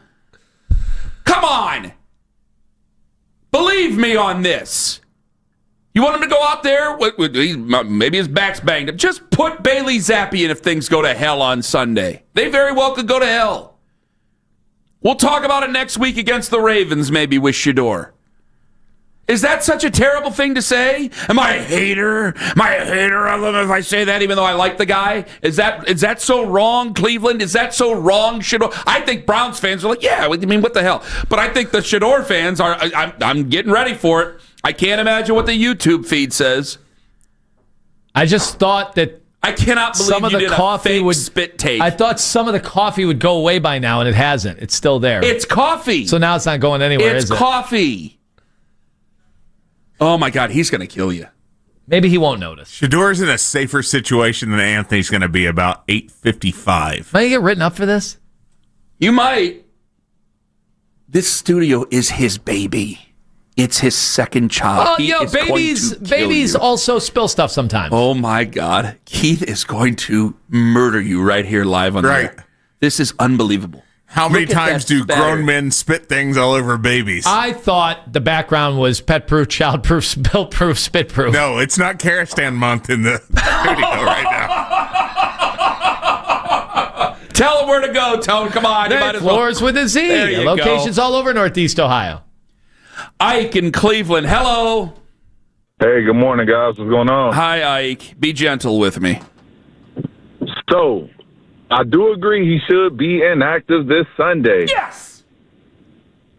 Let Dylan Gabriel go out there and under Tommy Rees, he can't execute the game plan. Maybe, he stinks it up. Okay. And then we got a full week to prepare for QB1 Shador against the Ravens in the rivalry. That's fine.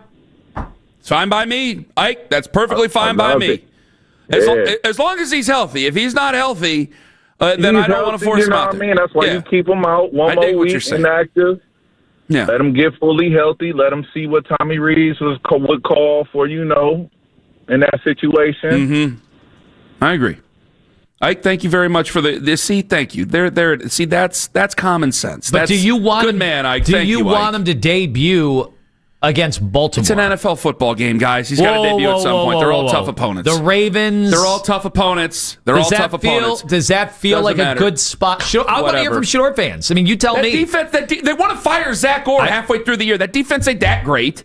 They're healthy. Come on. If he's going to be a franchise quarterback, he's got to start at some point. That's true. Okay, so it doesn't matter. We can't hide him away from the Ravens. Oh, no, the Ravens. Well, I'm sorry. I'm looking up the schedule. I don't see a high school team on that schedule there, so I guess he's going to have to play. I don't see anybody in the Big 12. I don't see anybody in the SWAC. It's in the NFL. So you guess what? You're going to have to play against the guys in the NFL. That's stupid. I mean, Marlon Humphrey out there. Oh, stop it. Now you're just doing it just to say things. Thank you. I got Rel here. Roquan Smith. We saw what Roquan Smith did against us last. He's not even having a good year. Media reactions brought to you by Scheiben Jewelers. Rel, the 5-5, says, Shador fan here. I'm with you. I'm not in a rush to play him. Thank you. We don't need. He was not practicing on Monday. But you know what's happening. I don't know what's going on. I don't know what's going on. Happening. I'm not going to do what some of these crazy media members in Cleveland are doing. Go, I don't even know if he's hurt, which is crazy. No, you know what's happening here. He's definitely banged up. You know why fans are saying now let's be a little more. Even guys that were Shador fans are starting to say they're going to be a little more patient. Because they're worried about with these receivers. Well, everything around them's a damn mess. Why wouldn't you be worried? The running game's been horrible. That's what I'm saying. It seems like even Judkins, as much as we all love him, it seems like his yards per carry are going down every single carry. Yes. He's a rookie, a young rookie quarterback with some talent. I'd like to see him put in the best position possible. He's not a wizard. So I don't want to put him out there and put him in harm's way. That stuff is still there on that How do we get this off? You are in Nobody is even helping us out here. You are in trouble. I thought some cleaners would be listening. Jeff Thomas is going to join us in studio. I don't know who's going to be madder, Jeff Thomas or Keith when he comes in this studio at 9:45. But Jeff's going to be in here in studio at 9:45. He has a take that I disagree with when it comes to the Cleveland Guardians and one of their former players. That coming up at 9:45. Danny Cunningham going to join us next. What did Darius Garland prove yesterday? Did he prove that he is invaluable to this franchise, that he can't be moved in just one game? Danny Cunningham's going to answer that question coming up next with Ken Carman. And you are such a slop pig. Yeah, Ken Carman and Gallagher live on the Fan. All right, are you dealing with any kind of pain associated with arthritis? Or do you have just a terrible...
practice on Wednesday. Been dealing with a sore back. Still unknown, though, if Sanders is going to be able to return to being a backup to Dylan Gabriel this week when the Browns take on the Jets. Don't miss the Kevin Stefanski Show, followed by Thursday Night Football. All starts at 7 right here on 92.3 The Fan. From the University Hospital Sports Desk, I'm Jeff Thomas. Want to talk Browns while you're at work? Baskin and Phelps, weekdays starting at 10 on 92.3 The Fan.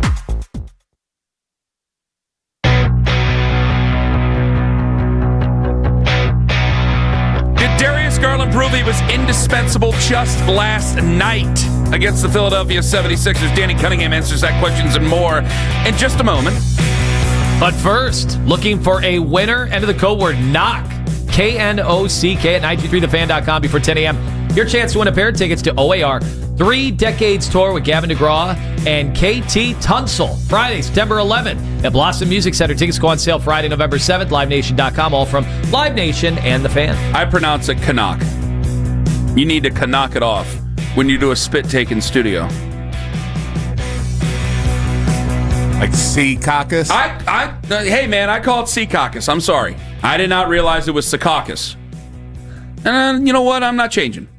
So the people in Secaucus have a problem with it. I'm sorry. I'm not sorry. Danny Cunningham, I don't care if he has a problem with it either. He joins us right now on the Fan Hotline.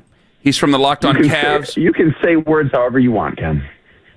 Okay, we'll figure it out by the end of at the end of this. Locked On Cavs. This is his podcast. He's on the Inside Shot on Substack. You hear him here, 92.3 The Fan. And he joins us right now on the Fan Hotline. Danny, hello. How are you guys this morning? Doing wonderful. Darius Garland came in, made an immediate impact on that offense to the point where I cannot believe we had real people calling in saying Ty Jerome should replace Darius Garland last year. Did he prove just last night, that he is indispensable to this offense?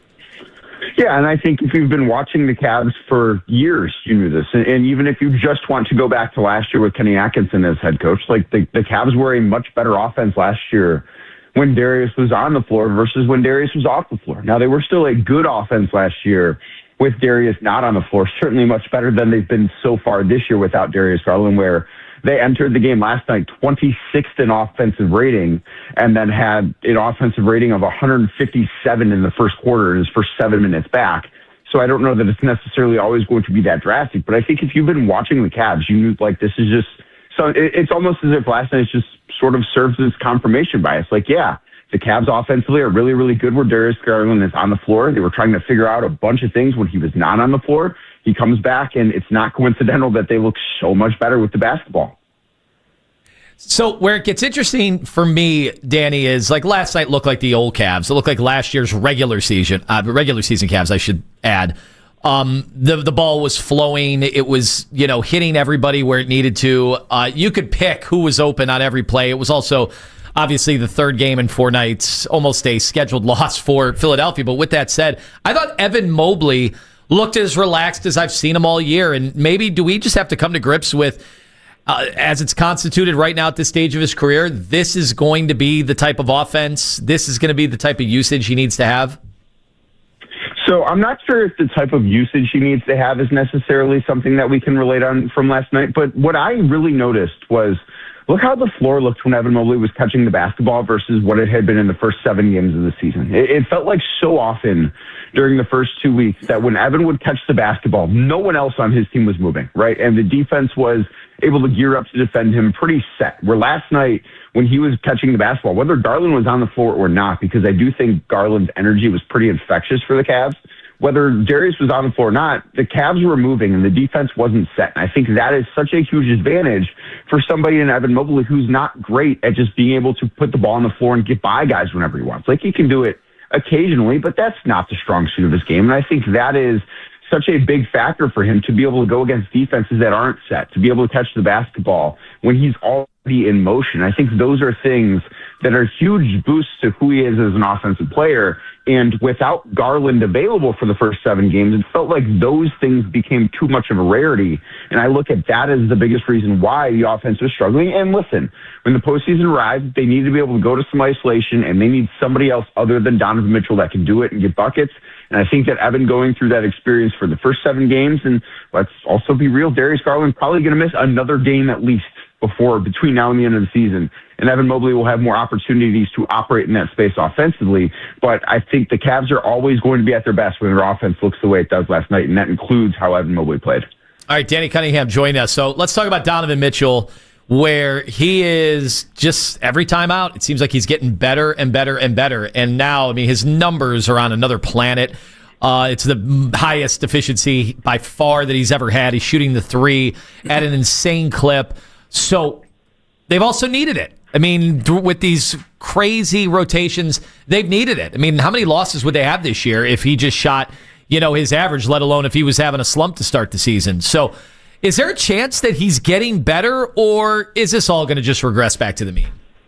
I think there is a chance he's getting better. And I talked over the course of the summer, places like here on my podcast, I think that this season is going to be Donovan Mitchell's peak as a basketball player. For as good as he was last year, and I felt he deserved to be first-team All-NBA. I felt he deserved to finish fifth in the MVP race. And those things obviously did happen, and I think he's going to be a better basketball player this year. It doesn't mean the numbers are going to look the same they do right now throughout the course of the regular season, because I think that'd be pretty crazy to put up the amount of scoring that he's doing at the efficiency that he's doing it.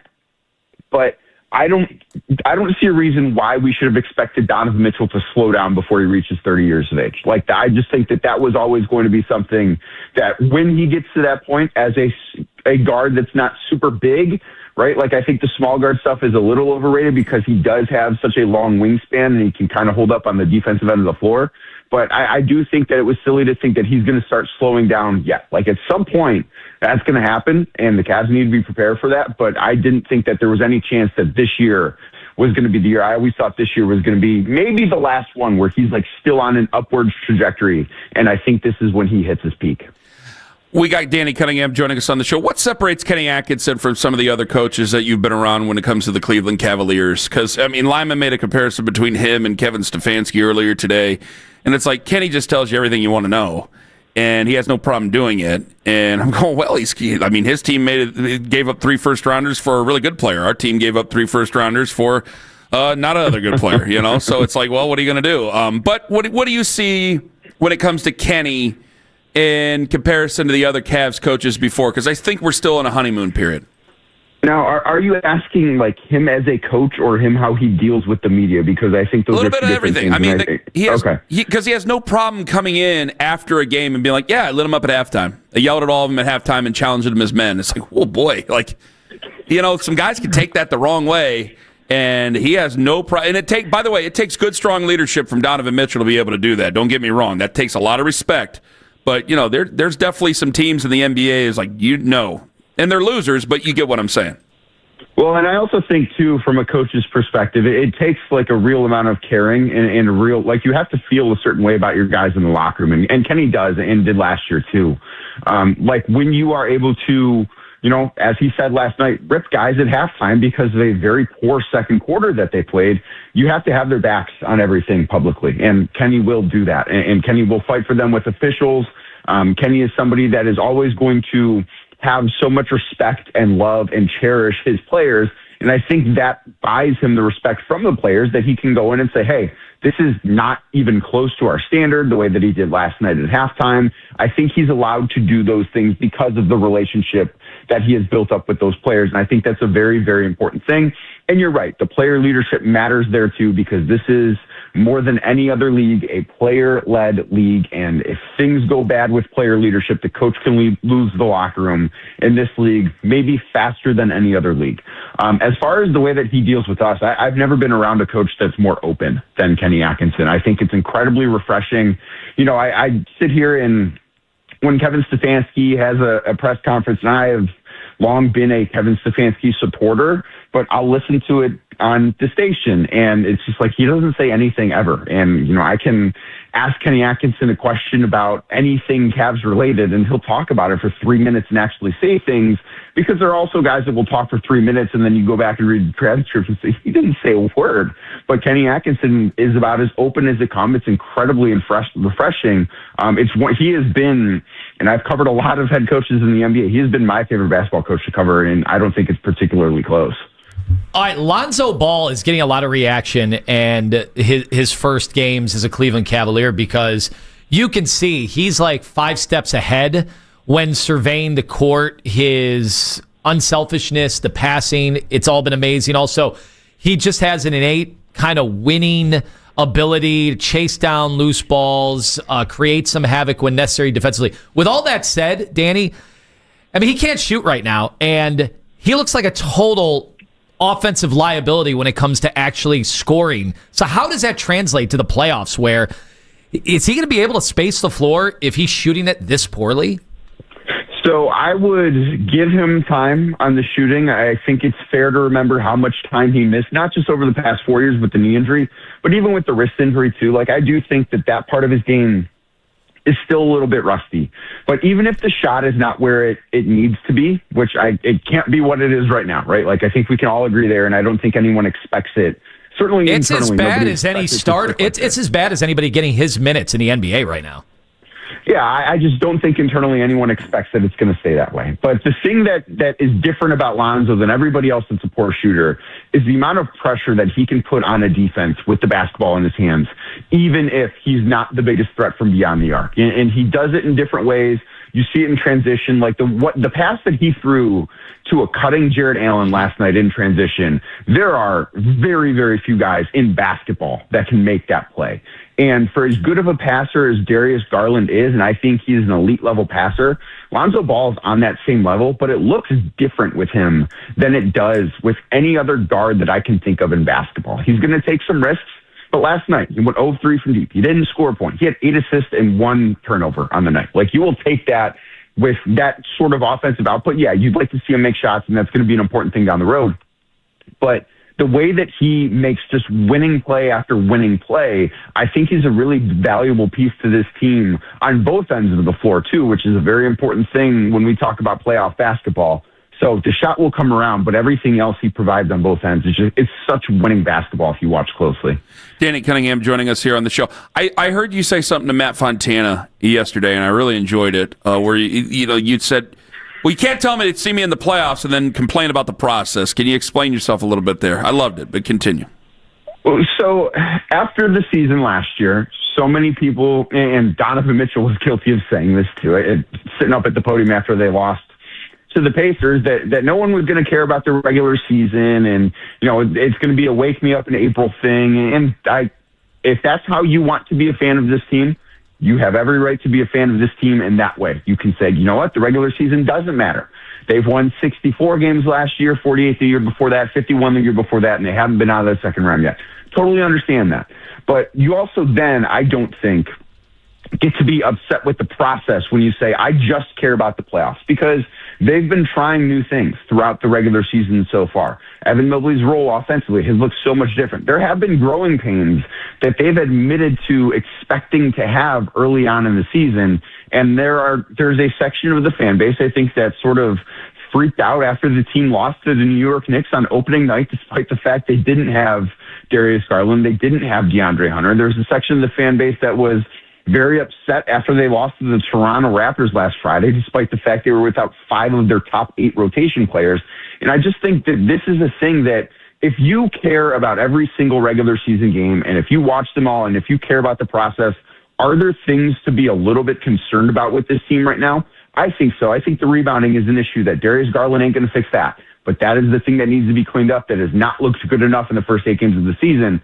But if you really do care, like, yes, there are some things that you might be worried about. But if you sit here and say, just wake me up when the playoffs comes, I don't think you get to freak out when the Cavs lose a game in November. Danny Cunningham joining us on the show. What did you think of the throwback presentation last night?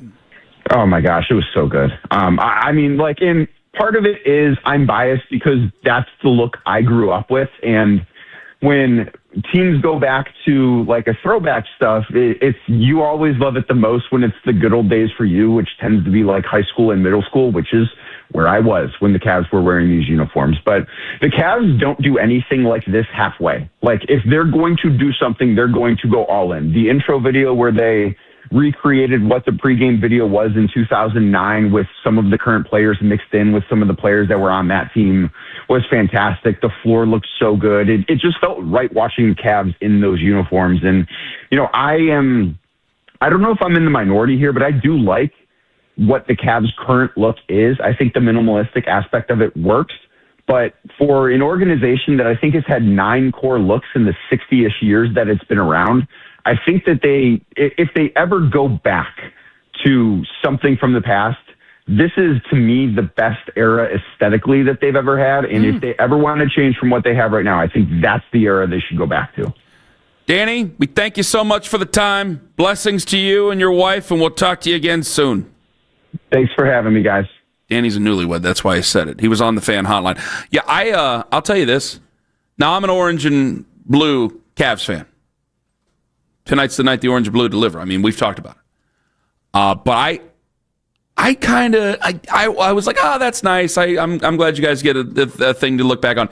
And then I saw the video. I forgot all about the intro video. Do you remember the intro video with like Shaq coming up out of the lake and all that stuff? I was like, oh, I forgot about this. And then they mixed it in with the new guys. It's like, this is good stuff. It's amazing. And it took me because we used to go, my buddies had a house on Sherman Street in Akron. And I basically just crashed there the entire time when I went to Akron. And I was just like, man, this takes me back. These are some great memories here.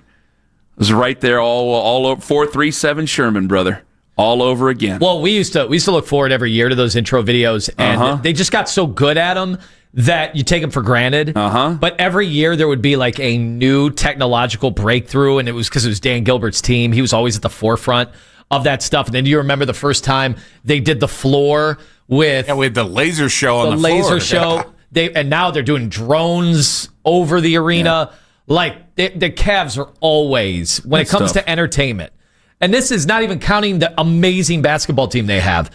This is all the other stuff that they do in addition. It's tough. It's tough for other teams to compete with that. In 5 minutes, 9:23, I think you're lying to yourself, and next August will prove it. Ken Carman, Anthony Lima here on The Fan. Anthony Lima.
future of women's sports can show up and show off as their full, unapologetic selves. Follow and listen to The Recap Show wherever you get your podcasts. In your weeknight with the best segments of the day. The Fan Rewind. Weeknights at 11.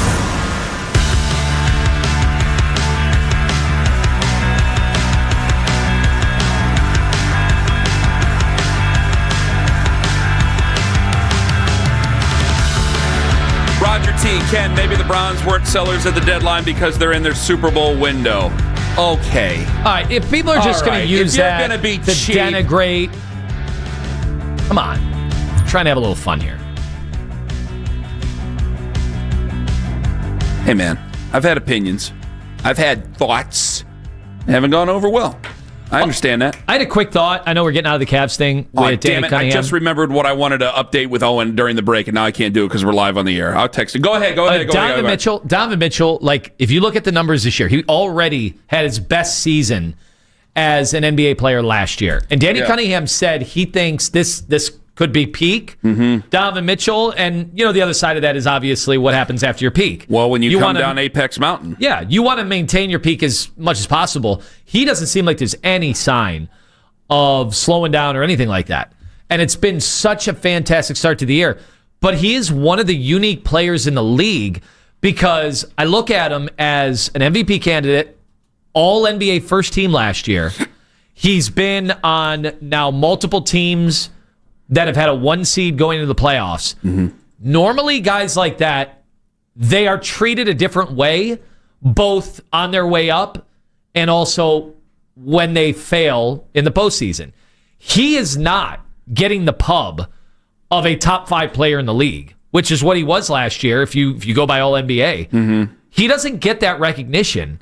But in the same token, he also does not get killed like those players that when they do reach that status and then lose, they get ripped. Like Joel Embiid. Like those guys, James Harden, Kevin Durant. When those guys lose, they get all this stuff thrown at them. Donovan doesn't.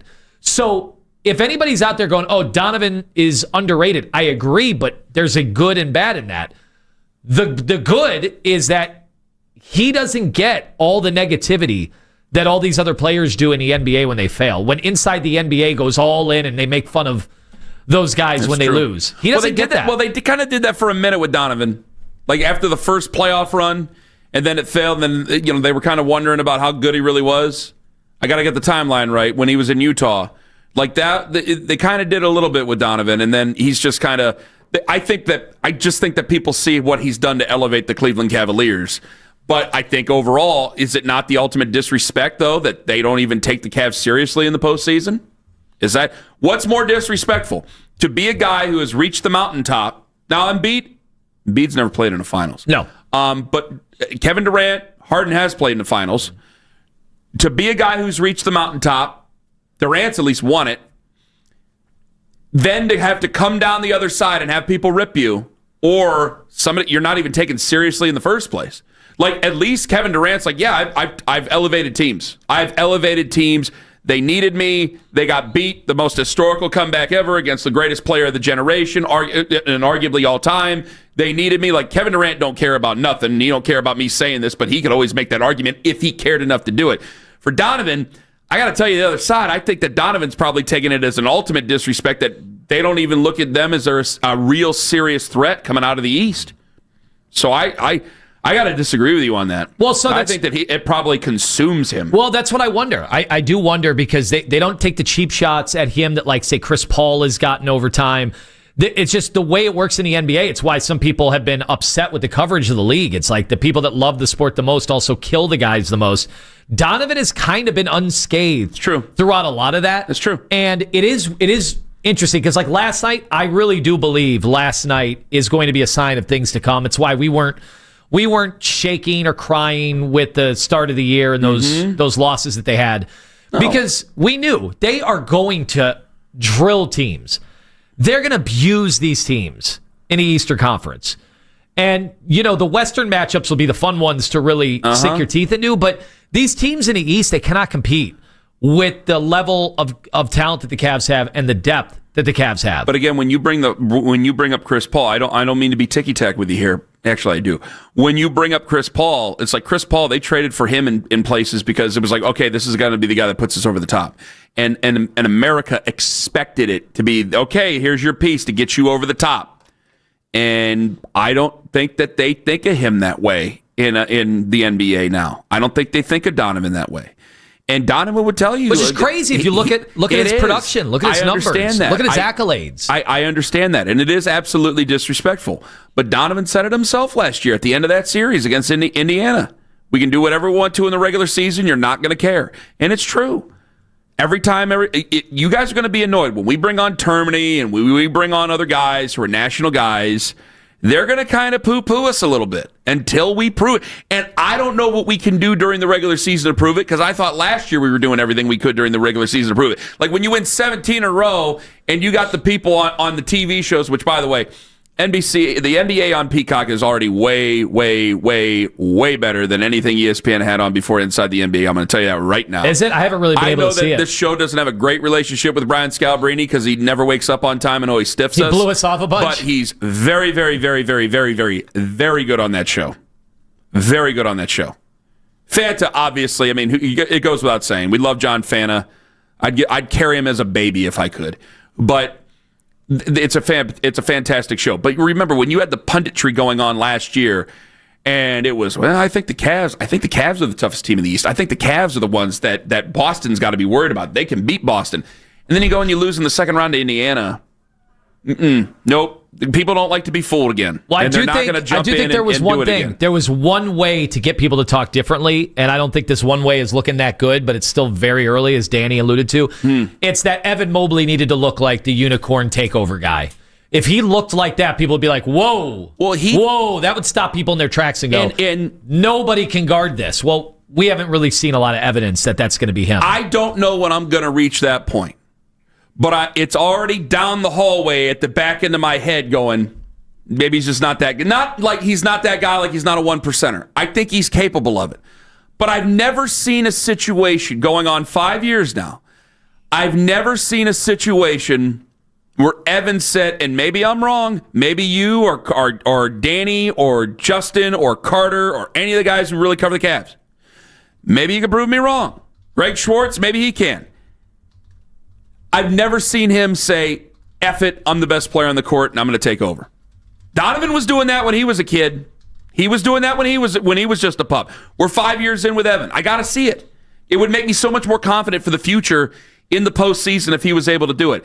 But it just seems like, here you go, I have to force this upon you, and he's going, okay. It's like a mom shoving her kid out in the football field when he don't want to play. It's like, well, we need you, Evan. Like, You're good. And I don't know if he believes it sometimes.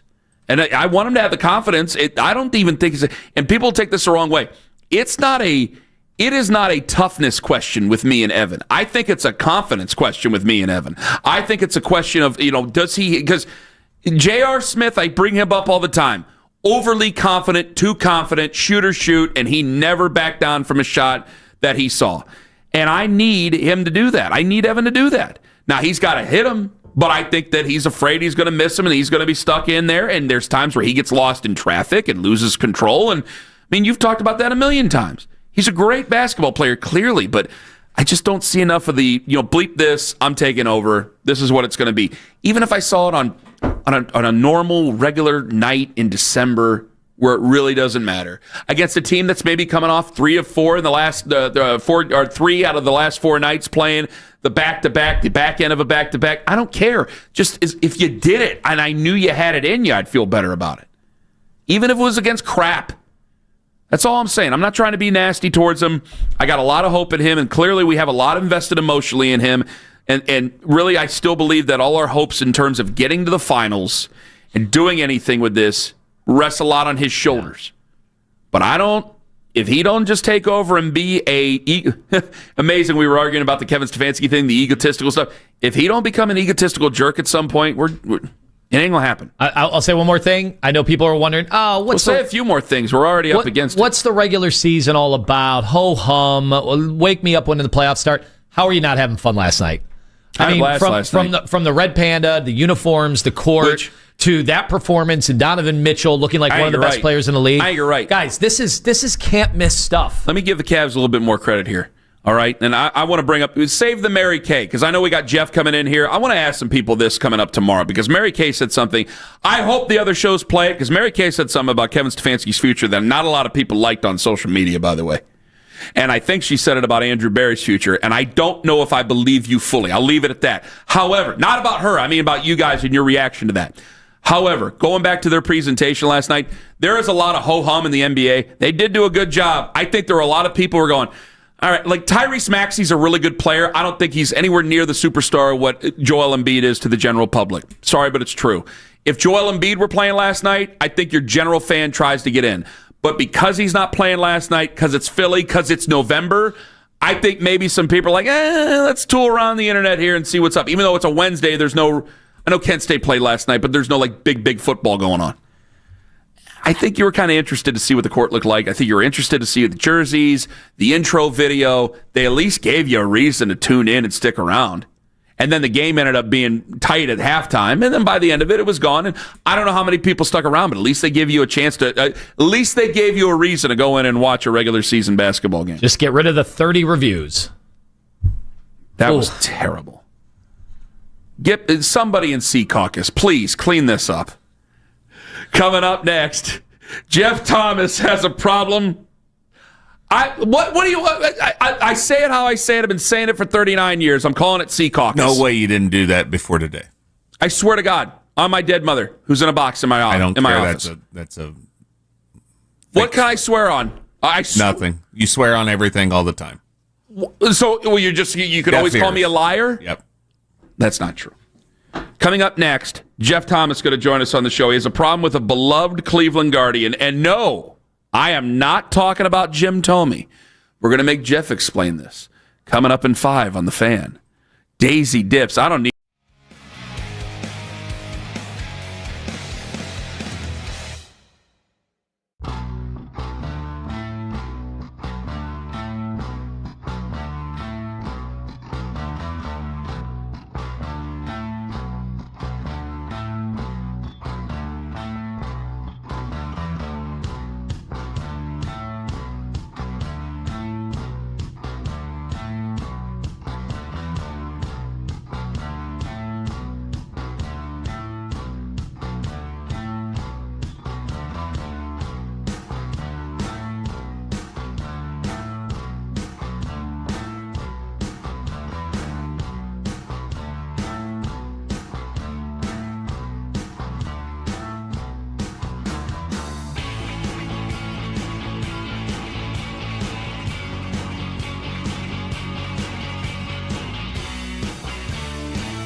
Performance that pays off. Because when the job calls for the best, you answer. And when you need the best, you call on Makita. Built to be the best. Available at the Home Depot. Listen to 92.3 The Fan on the Odyssey, iHeartRadio, and TuneIn app.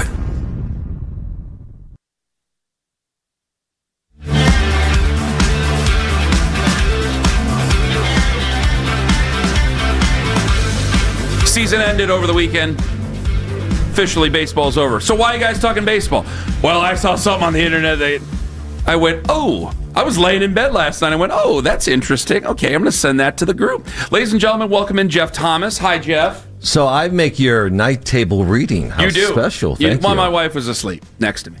And I was looking at my phone, and I couldn't turn on the Kent State football game, so I went, what the hell? I was home late last night. You know, I was playing B is what you're telling me. There you go, yeah. Okay. Yeah. It's better than being plan C. No, not always. Well, you should see what I do with plan C. I just stop right there. The Pig Tornado is in studio with us. And I'm fiddling around on social media, and I saw something that read. Are you ready for this, Tony? You didn't read it. Here we go. Indications were, this is from Jeff, okay? Tough talking Jeff Thomas. Indications were that Shane Bieber wasn't going to pick up his player option next year. Thus, a great reason to trade him. Today, he picks up the option with the Blue Jays. As a Guardians fan, I feel like I got duped by a guy with a porn stash. And then in parentheses, feeling a little less sorry about what happened to him in Game 7. Strong comments from Jeff. Now, the only reason I disagree. Well, we felt bad. We all said after the next day. Felt bad? Like, we felt really bad for him. At the time, I did. I feel different, though. It's a $16 million option. The reason I disagree, respectfully, is I figured they'd just trade him, and maybe Owen, I know you have an opinion on this. I felt that they just traded him because they wanted to get something back after his injury. My That's what I thought. My thought was if there was any chance he was going to pick up that player option, the Guardians would have kept him because he was going to be the Matthew Boyd of 2025. Come back, help you get to the playoffs, get into the playoffs. Stephen Vogt indicated when he got the finalist nomination for Manager of the Year, I think it was Monday night, he said, we never raised the white flag. We always thought no matter what, we're going to be in the playoffs. Bieber could help you got there. And then if they had some success in the playoffs, then Bieber would be like, hey, look what I did with this team. They stuck by me through the whole rehab process. I'm going to come back for another shot full strength in 2026. Okay. And then we find out that yesterday he decides to do the same thing he could have done here in Cleveland. I just feel like, it's like if my wife said to me, look, I got to leave you, Jeff, because I need someone with more financial stability, and then she ends up dating Mitch. All right, that's what it feels like to me. So I feel a little hurt because you talk about how much you love Shane Bieber. I do too. He's one of my favorite guys of this modern squad. I don't love him. I mean, he's fine. He's not like one of my top 5. You've been hinting throughout the morning. I've been forced to listen because Mitch says I was going to be on, so I had to listen a little bit, and it sounded like Jeff don't like the show. I just don't care. No, I really don't. That's okay. Is that Anthony? I've never met him before. He's I just love that. Hell of a guy. He's been in the doghouse right now, but he might not be here tomorrow. No. We haven't talked to Jeff in quite some time. On the air. He comes in immediately going after Mitch, which just well, I talk to Mitch every day, and it's not always by choice. What's the dynamic I like where this is there? going. I like where Tell this me more. is going. Yeah, tell me more. Tell me more about Mitch. Well, Jeff used to really like his solitude, and that was disrupted by Mitch. I didn't do that. That wasn't my fault. I'm not blaming you. So he did hit us with the breaking news earlier. He gave us a timetable on when we have to find out once and for all about Shador Sanders? Yes. On Sunday, and he said it's got to be before Sunday. So that was... Bailey's happy. Oh, Bailey's happy. I'm sorry. Bailey's happy. So that was good. You would be surprised with these interesting rules they have. Is it like with you... because a lot of people... And I've started to come to the dark side on it. It's like Jim told me he came and went. Okay, he's a Hall of Famer. Great player. Did he deserve a statue? Did Jim Tomey really deserve a statue? I'm kind of like, because you see, you feel like everybody's getting a statue. Larry Doby broke the color barrier, and Bob Feller was a World War II hero, and it's like, here's Jim Tomey. It's like, It's a nice statue. Legendary stories that Barrington. Like Jose's going to get a statue. It's like Jose stayed at a time where he very well could have gone, and he's the most beloved. He was one of the most beloved players in Cleveland history, the most beloved player in Cleveland at that time. And then there's Jim. Like, that's the way I feel about that. But when it comes to Shane Bieber, will you always hold that against him the way that some people do with Jim Thome? He's not going to be a Hall of Famer like Jim Thome is, but first of all, I have nothing against Jim Thome. Because of what stuff I heard over the years, Barrington? It wasn't entirely. Well, I know people who know people there. It wasn't entirely Jim's fault that he left in the first place, but we'll just leave it at that. Well, maybe you can change my mind. Change the narrative on this. Yeah, please. But what I'm saying is that I don't hate Shane Bieber. This is my initial reaction that this is a deal I thought he could have done here and could help this team next year. I would have loved it. Shane Bieber's your number 3 or 4 guy next year would have been phenomenal. For a team that's got a young pitching staff, they would learn from him. Mm-hmm. We saw some really good stuff from him down in the minors at Akron and Lake County and Columbus, and then they shipped him off to Toronto. We saw for the most part he was pretty good with the Blue Jays. That could have been here, and that's what upsets me. Maybe my attitude about Shane Bieber will change, sometime in the future. But right now, I feel duped. I feel jilted. Jeff, is there no part of you that thinks about the Guardians trade and what they got back in return for him? Because they got a pretty good trade back. But where was that? Single A's where he's pitching? He was in Akron. Okay. He pitched 1 game in Akron. I don't know what happened. And then he might if he turns into something great, fantastic. He's their number 5 prospect for a guy who pitched 2 games the season before and had Tommy John. There was no real guarantee that he'd be coming back. I mean, even Matt Boyd who was the other guy they got last John year? Means, who apparently they're going to decide today if they're going to bring him back. No, I'm talking about the Guardians picked up in 24, who came back and pitched 2 games, and who was coming off Tommy John. I think there was a little bit of leeriness to go through that same thing again, especially when you were at that point in 24. They had that huge lead, right? 25, they were scratching and clawing to get back into the thing. I don't think you can hold that against Shane Bieber for re-signing or signing for the money that he was promised in a contract. I'm mad that he did it with somebody else. That's what bugs me. This should have happened here in Cleveland with the Guardians. So here's you wanted him to say no and then hope that the Guardians, because the Guardians weren't going to pay him. No, I wanted to say, hey, you know what? I think the folks in Cleveland took really good care of me. I pitched very well. Let's take it back 1 more year. Full season where I'm healthy. Let's see what happens. Maybe I won't be a Cy Young winner again, but let's see what can happen. You think the Guardians would have given him was it $16 million option? Well, so the player option, right, was $16 million.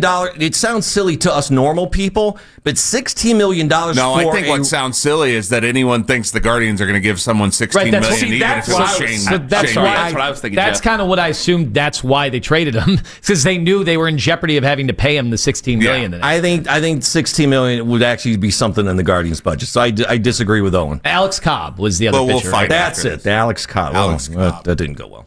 Corn on the. That's what we used to call it. Give us more Mitch stories. When's the last time he annoyed you? Yeah. What time is it? You try to talk to him, and sometimes the chair gives you more info back than Mitch does. And I understand he's got to take care of every whim and mercy that you two have to accommodate the show. When's he done that? I don't know. He claims that's what he's doing, so I don't know. No. I figured he was helping you out. Oh, that's cute. Hell, he did more for Slats than he ever did for us. Hey, enough of that. All right, Jim. Well, see, I can get red faced with him. I can't get mad with you. It's not going to happen. No reason to get mad. Your opinion's a little different than mine. That's fine. I just wish Shane Bieber was pitching for the Guardians next year.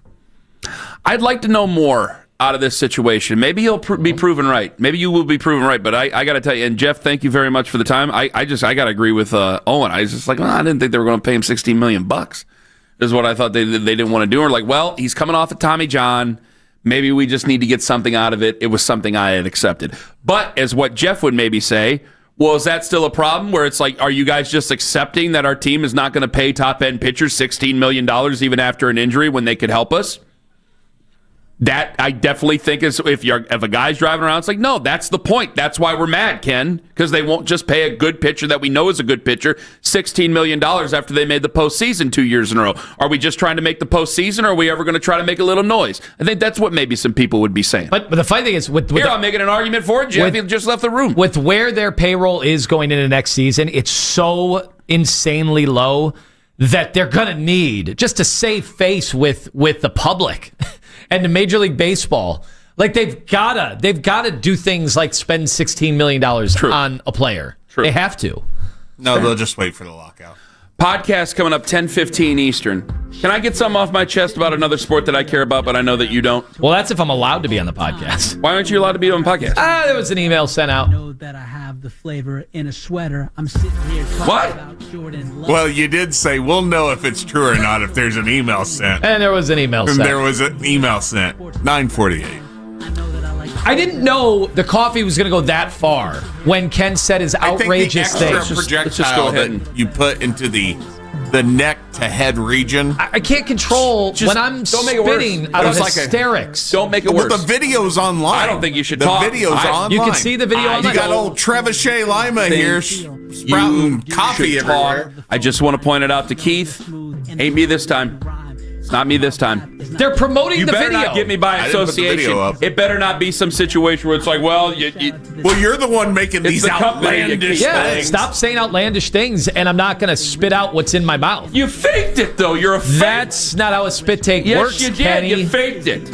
I don't even know how. I'm not a thespian. Right. Podcast, sure 10:15. That you're not booing, but you clap. 93 Fan Extra on the free Odyssey app. Sounds good. Where's your entourage now? Cool, I got on the last show. Loser town, loser fans, and you guys are a loser show. This is Boomer and Science.